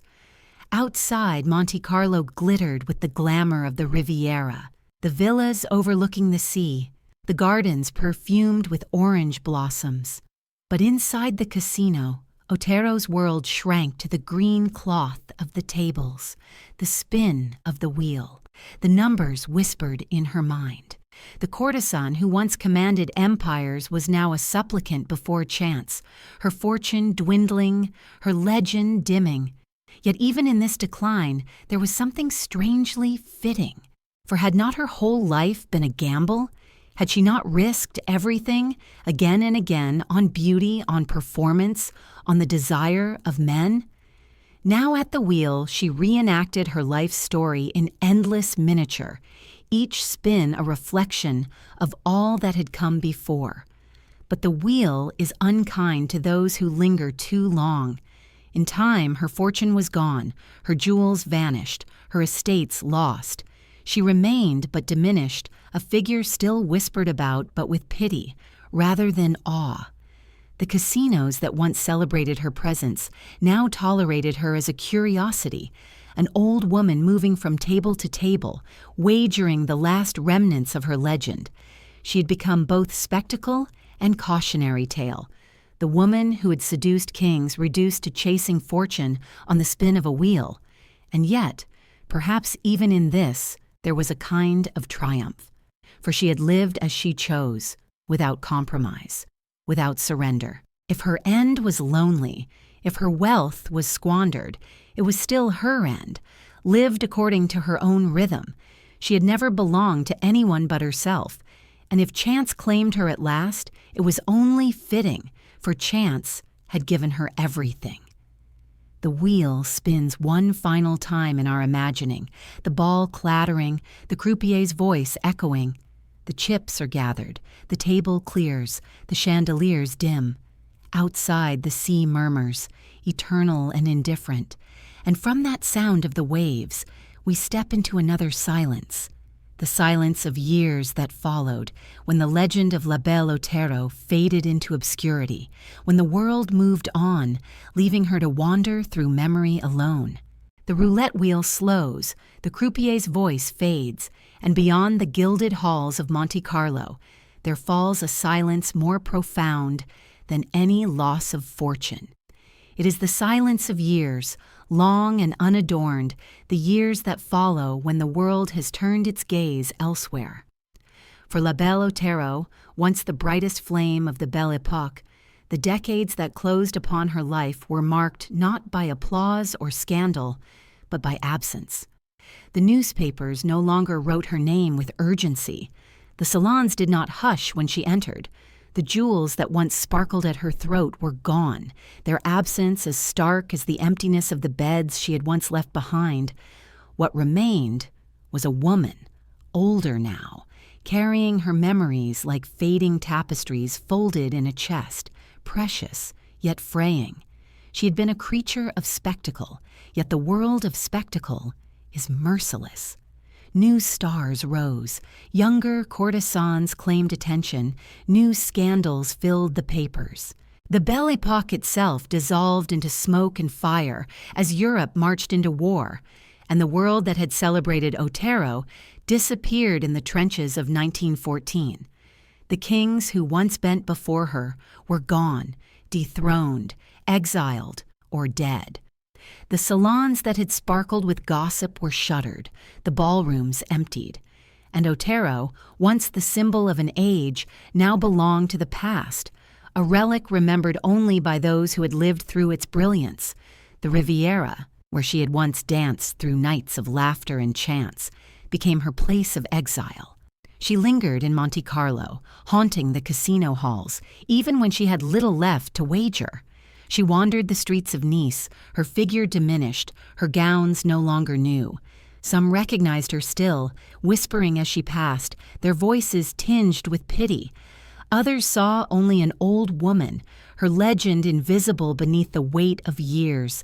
And yet, even in decline, she carried herself with the remnants of her old poise. The tilt of her head, the proud line of her back, the spark in her dark eyes, they lingered, as though refusing to surrender entirely to time. There is a cruelty in longevity for those who have lived as myths. To survive beyond the age that adored you is to become an echo of yourself, a shadow walking among the living. Otero endured this with a mixture of defiance and resignation. She lived into her 90s, long after her rivals, long after the monarchs who had adored her. She outlived the Belle Époque, the Great War, the Roaring Twenties, and the rise of yet another war that would again engulf Europe. Each decade carried her farther from the world that had made her, until she stood as one of its last living fragments, a woman bound to a memory no one else could fully share. In these silent years, she spoke little. Some accounts describe her living in a small apartment in Nice, surviving on modest pensions, her wealth long squandered. The woman who had once been adorned in diamonds now dressed plainly, her jewels gone, her fortune vanished. She was seen sometimes in the streets, sometimes in the casino, a quiet ghost of her former self. And yet within her lived the memory of nights when kings had bowed, when applause had thundered, when her beauty had been legend. To carry such memories while living in obscurity is both a gift and a torment. A gift because she had known what few ever know, a torment because she could never return. Did she regret? The record is uncertain. Some said she confessed to feeling empty, that wealth and admiration had never given her happiness. Others believed she remained proud, unrepentant, declaring that she had lived as she chose, that she had seduced an age and left her mark upon history. perhaps both were true. For who among us is entirely one thing in old age? Memory itself shifts, sometimes casting the past in light, sometimes in shadow. Otero may have looked back with pride one day, with sorrow the next, her reflections as changeable as the sea that washed against the Riviera. Her solitude was profound. No children carried her name forward, no husband sat beside her, no enduring friend remained from her glittering youth. She was surrounded instead by strangers who knew her legend but not her soul, who recognized her face but not her voice. To live so long is to watch the world replace itself again and again, until one is left as the last witness to one's own story. The silence of her later years was not only the absence of noise, but the absence of those who remembered her truly. And yet, even in silence, her presence lingered. Those who saw her in her final decades described her with awe, as though the embers of her beauty still glowed. She walked slowly, her figure bent with age, but her eyes retained their spark. The legend had dimmed, but not entirely. For beauty, once so absolute, leaves traces even in old age, like gold threads visible in a faded tapestry. And in her eyes, perhaps, one could still glimpse the fire that had once captivated monarchs and ruined men. Imagine her seated by a window in Nice, the Mediterranean stretching before her, the light glinting on the waves. She gazes out, silent, her hands folded in her lap. The sea is eternal, its rhythm unchanged, and perhaps in that constancy she found a kind of peace. The applause, the jewels, the scandals, all were gone. But the sea remained, as it had when she was a child in Galicia, as it had when she danced in Paris, as it had when she gambled in Monte Carlo. Against its endless murmur, her story seemed both fleeting and eternal, a wave that rose in brilliance and broke in silence. The silent years passed slowly, each day blending into the next, until time itself seemed to stretch, weightless and vast. And yet within that vastness there was meaning. For even forgotten, even diminished, Otero remained herself, stubborn, proud, unyielding. She had lived as she chose, and she would endure as she chose, even if it meant wandering through obscurity until the very end.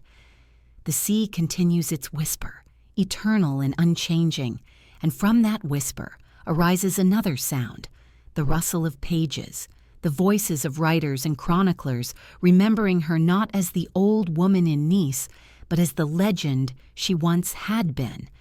For even as she lived in silence, her myth was already being recorded, already being retold, already becoming memory and symbol.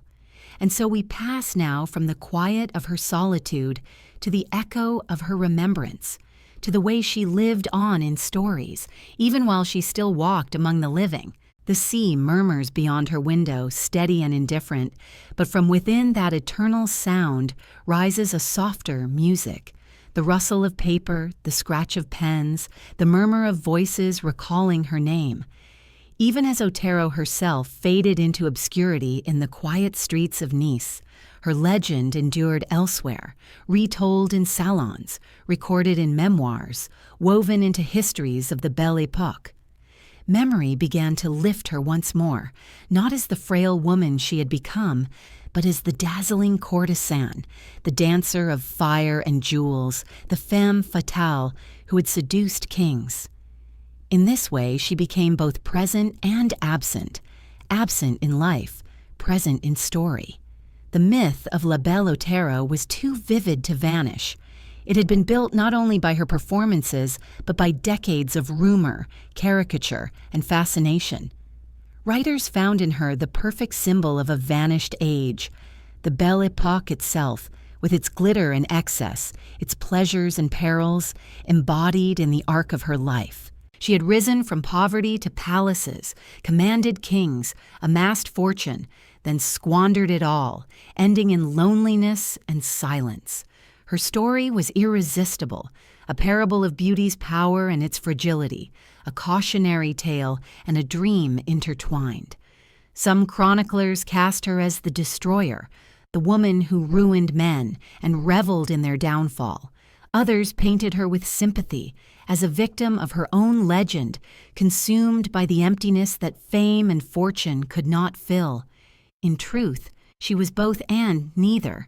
She had wielded power with brilliance, but power came at the cost of intimacy. She had lived without compromise, but the price was solitude. Memory could not reconcile these contradictions, and so it preserved them all, allowing each retelling to shape her differently. Imagine a writer seated in a Parisian cafe years after her decline, sipping coffee as he recalls the nights when Otero entered ballrooms like a comet. His pen moves swiftly, recording details half remembered, half invented. The sheen of her hair, the blaze of her jewels, the whispers she stirred. He does not pause to ask whether each memory is true, for truth matters less than impression. And so, with each word, Otero is remade, not as the old woman in Nice, but as the eternal enchantress of Paris. The myth becomes stronger than the reality, the memory more vivid than the life. The world loves such myths, for they serve as mirrors. To speak of Otero was to speak also of desire, of ruin, of the fleeting nature of beauty, of the excess of an age that glittered before it collapsed. She became shorthand for a kind of living flame, brilliant and dangerous, captivating yet destructive. Even those who had never seen her knew her name, knew the outlines of her story, knew that she was a symbol of both triumph and emptiness. And yet, what did she think in those final years of being remembered this way? Did she take comfort in knowing that she had not been forgotten, that her name lived on even when her fortune was gone? Or did she resent that the world remembered her only as a legend, never as herself? Perhaps she felt both, for memory is never kind. It preserves only fragments, and those fragments are often distorted. The woman who had once laughed, cried, hoped, and despaired was reduced to an image, a myth repeated in stories that blurred truth and invention. Still, there is a kind of immortality in myth. Otero may have ended her days in solitude, but her legend outlived her, preserved in words, images, and memory. To live as a myth is to live forever, even if the price is distortion. The courtesan became history, the woman became story, the story became symbol. And in that transformation, she joined the ranks of those rare figures who escape mortality not by being remembered as they truly were, but by being remembered as the world needed them to be. Memory of Otero was tinged with nostalgia for the Belle Époque itself. By the mid-20th century, the age she embodied was gone, replaced by wars, by modernity, by disillusionment. To remember her was to remember a world of glittering salons, of carriages rolling under gas lamps, of music and perfume and scandal. She became not only herself, but the memory of a vanished time, the emblem of an age that seemed, in hindsight, both more innocent and more decadent than any that followed. And so her image lingered. Postcards with her likeness still circulated, caricatures were reprinted, stories retold. Her name appeared in histories of dance, of courtesans, of the Belle Époque. She was remembered not for the truth of her life, but for the myth of her legend. In that myth, she was eternal. The rustle of pages fades, the pens are set down, the voices soften. Beyond them, the silence of her solitude remains. Yet it is no longer only silence. It is filled with echoes, with memories, with stories. The old woman in Nice was forgotten by her neighbors, perhaps, but not by history. And when she died, she did not vanish. She became story entirely, her life sealed in memory and myth. The sea continues its murmur, indifferent to both life and legend. But memory, unlike the sea, chooses what to preserve, what to magnify, what to forget, and from the rustle of pages arises the sound of finality, the closing of a book, the shutting of a chapter, the last breath of a life lived in excess. From memory and myth, we move now into the final passage, the moment of death itself, and the reflection that follows when the story is complete. The murmur of the sea continues, endless and indifferent, and upon that rhythm comes the soft closing of a book, the sound that marks the end of a tale. So too, the life of La Belle Otero reached its last page, not in the brilliance of ballrooms nor in the glow of chandeliers, but in the quiet solitude of Nice, where age and silence had replaced applause. She died in 1965, at nearly 96 years of age, a life stretched longer than most, a life that had outlived the century of her triumphs. The world that once knelt before her had long since vanished. The monarchs were dust, the salons dissolved, the Belle Époque itself remembered only in nostalgia, and she who had embodied its fire slipped away in near obscurity, her departure scarcely noted in the age of modern headlines. There is something both cruel and poetic in such an ending. Cruel because the woman who once commanded empires of desire died without fortune, her jewels gone, her wealth squandered in the gaming halls of Monte Carlo, her body aged, her beauty long departed. Poetic because her death, quiet and unnoticed, mirrored the silence that had always lain behind her legend, the silence of emptiness, of longing unfulfilled, of love never found. The courtesan who had seduced kings and princes left no heirs, no family, no great estate. What she left behind was only memory, myth, story. And perhaps that is fitting, for she had lived her entire life as performance, and performance leaves no trace but echo. Imagine her in those final days, seated perhaps by a window overlooking the sea, her figure frail, her hair silver, her eyes still carrying a remnant of their old fire. She watches the horizon where the sky and water meet, and in that gaze, perhaps, she sees not the present, but the past, the villages of Galicia, the theaters of Paris, the salons of Monte Carlo, the kings who bowed, the jewels that glittered. Time folds upon itself in memory, and in her last moments she is not the forgotten old woman, but the radiant figure she once was, her life flashing in fragments like the sparkle of diamonds in lamplight. There is no grand final act, no thunder of applause, no audience to bear witness, only silence, the slow closing of the curtain.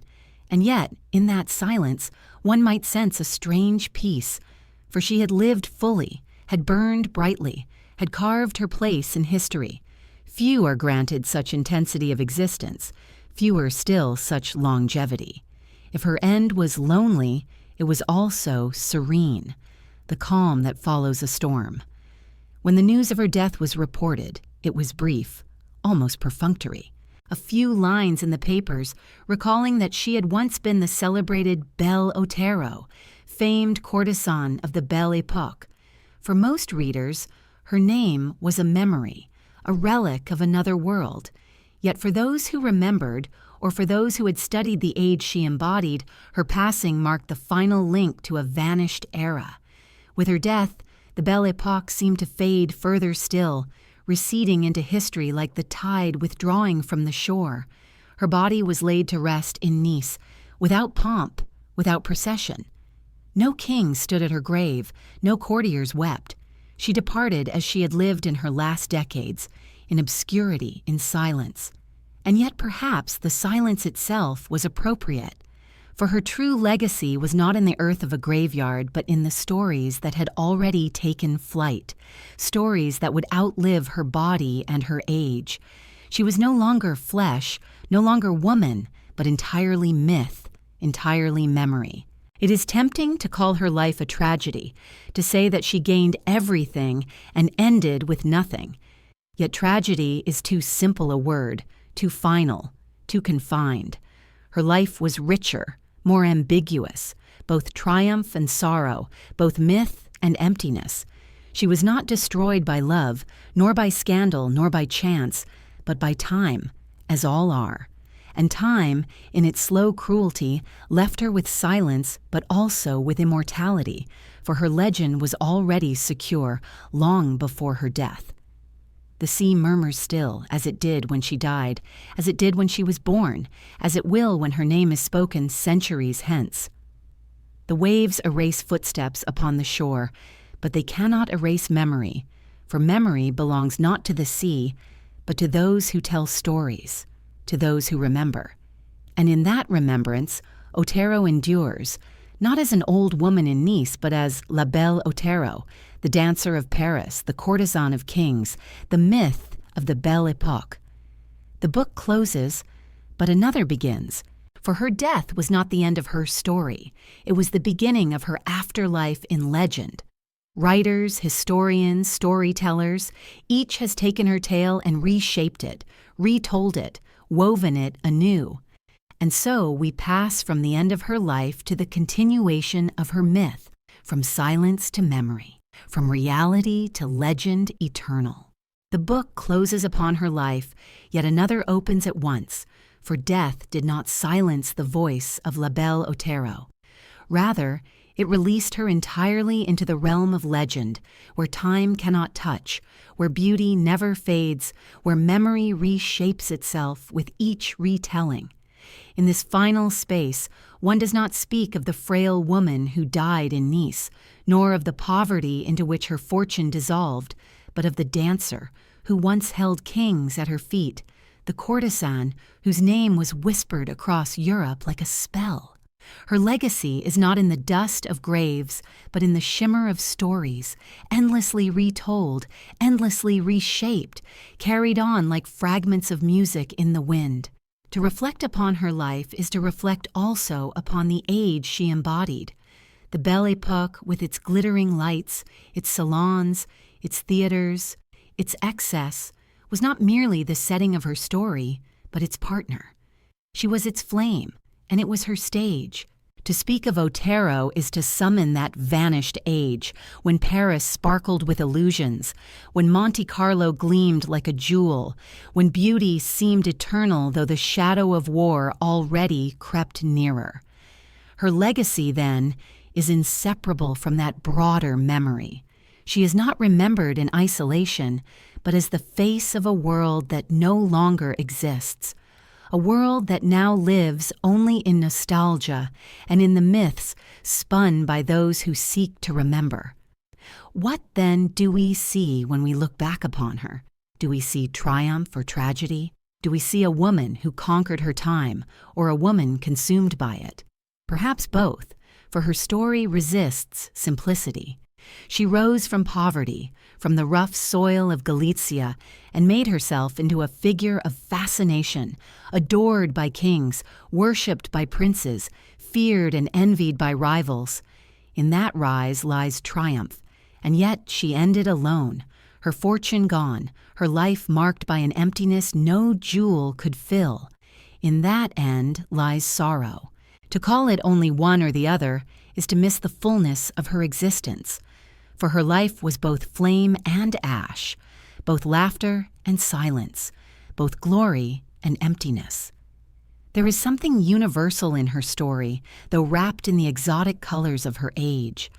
For who has not known the fleetingness of desire, the hunger for recognition, the ache of loneliness even in the midst of admiration? Otero lived these truths on a grand scale, magnified by her beauty, her fortune, her fame. But beneath the grandeur, her longings were no different from any other: to be loved, to be remembered, to be secure. That she achieved the last through legend rather than tenderness is both her triumph and her loss. Her story also reflects the power of myth in shaping lives. She became the femme fatale not only because she lived with allure, but because society demanded such a figure. The newspapers, the caricaturists, the gossip of salons, all contributed to the mask she wore until the mask was indistinguishable from the woman. Her legacy, then, is as much the creation of others as of herself, a reminder that history often preserves not the truth, but the image. not the reality but the reflection. And yet, perhaps she understood this better than anyone. Perhaps she knew that to live as a myth was to live forever, even if it meant distortion. The woman died, but La Belle Otero endures. We speak her name more than a century later, not in mourning for the old woman of Nice, but in fascination with the courtesan who seduced an age. This endurance, fragile yet luminous, is her true legacy. Imagine, then, her spirit lingering not in the silence of her final room, but in the ballrooms of memory, where chandeliers blaze forever, where music never ceases, where she descends the staircase eternally radiant. The applause never fades, the jewels never tarnish, the whispers never turn to silence. In memory's theater she remains as she wished to be, dazzling, untouchable, immortal. This is the gift and the curse of legend. It preserves beauty beyond time, but it erases the woman beneath. And so, as we close the final page, we are left with questions that linger like shadows at the edge of light. Was she happy? Did she regret? Was the emptiness of her solitude outweighed by the brilliance of her fame? We cannot answer. Her masks remain, her silences endure, her truth concealed within the folds of history. All we have are the stories, the memories, the myths. And perhaps that is enough. For legends are not meant to resolve. They are meant to haunt, to echo, to stir reflection long after their voices fall silent. The sea continues its endless murmur, the waves washing away footprints yet never erasing memory. La Belle Otero walks still in imagination, her jewels glittering, her smile poised, her presence commanding. She lives in story, in legend, in the minds of those who dream of beauty, of desire, of the fleeting brilliance of an age long gone. And as her name drifts across time, we hear not the silence of her end, but the music of her myth, eternal, unresolved, shimmering like the last note of a song that lingers after the instrument has fallen quiet.